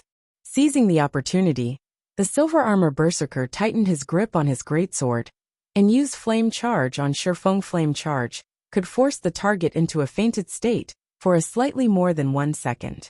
As long as they incapacitated Shifeng for 1 second, under everyone's focused fire, even his 10,000 plus HP would not last. The black armor berserker had also used charge on Shifeng, though he purposely timed his skill's activation so that he would reach Shifeng a moment after the silver armor berserker. Even if Shifeng activated a skill to defend against the silver armor berserker's charge, he could only defend against the first charge and not the second one. Most importantly, both berserkers attacked Shifeng's sides, making it even more difficult for Shifeng to force his way through the attacks. There were also the 3 ranged classes blocking off Shifeng's paths of retreats. If Shifeng tried to evade, the attacks would strike him. Die! The black armor berserker readied his battle axe as the silver armor berserker attacked Shifeng, waiting for the moment when Shifeng used a skill to defend against the silver armor berserker's charge. When that time arrived, it would then be his turn to finish Shifeng off. Shifeng's only choice was to evade the charge, and in turn, sacrifice some of his HP by enduring the ranged class's attacks. That way, he would at least keep his life. In the long run, however, he would only find death here. It was only a matter of time. Why isn't he dodging? The Tier 1 female elementalist muttered, confused, as she watched from afar. Even when the silver armor berserker arrived before Shifeng, the latter had not moved in the slightest. In the next moment, the silver armor berserker swung down his greatsword with all his might. Dang! Dazzling sparks scattered to the surroundings as Shifeng blocked the silver armor berserker's full-powered slash with one of his swords. Yuri dead. On the other side, the black armor berserker sneered. Shifeng had actually decided not to evade the attack. He had not even used a skill to defend himself. He was simply insane after being incapacitated by 2 charges. Not even a miracle could save him from death when the black armor berserker arrived before Shifeng and swung his axe. Everyone heard the sound of clashing metal once again. How? The black armor berserker was shocked as he stared at Shifeng blocking his axe with the Purgatory's shadow. Does he possess a skill that makes him immune to control effects for a short time? The 2 robust berserkers standing beside Shifeng had failed to inflict any damage. Even an immunity skill won't save you. Shouting angrily, the silver armor berserker's body increased slightly in size. It was obvious that he had used a berserk skill, allowing his strength to grow. He then used cross slash. The other black armor berserker used whirlwind slash. It should be my turn now, right? Shifeng asked softly. You're tuning in to the Li Mei's Wuxia Whispers YouTube channel. We're so grateful for your support, and don't forget to subscribe to join us on this incredible journey through captivating stories. Your generosity through donations truly makes a world of difference, as it's the primary source of revenue that allows me to expand and enhance this channel for you. Thank you from the bottom of my heart for being a part of this adventure.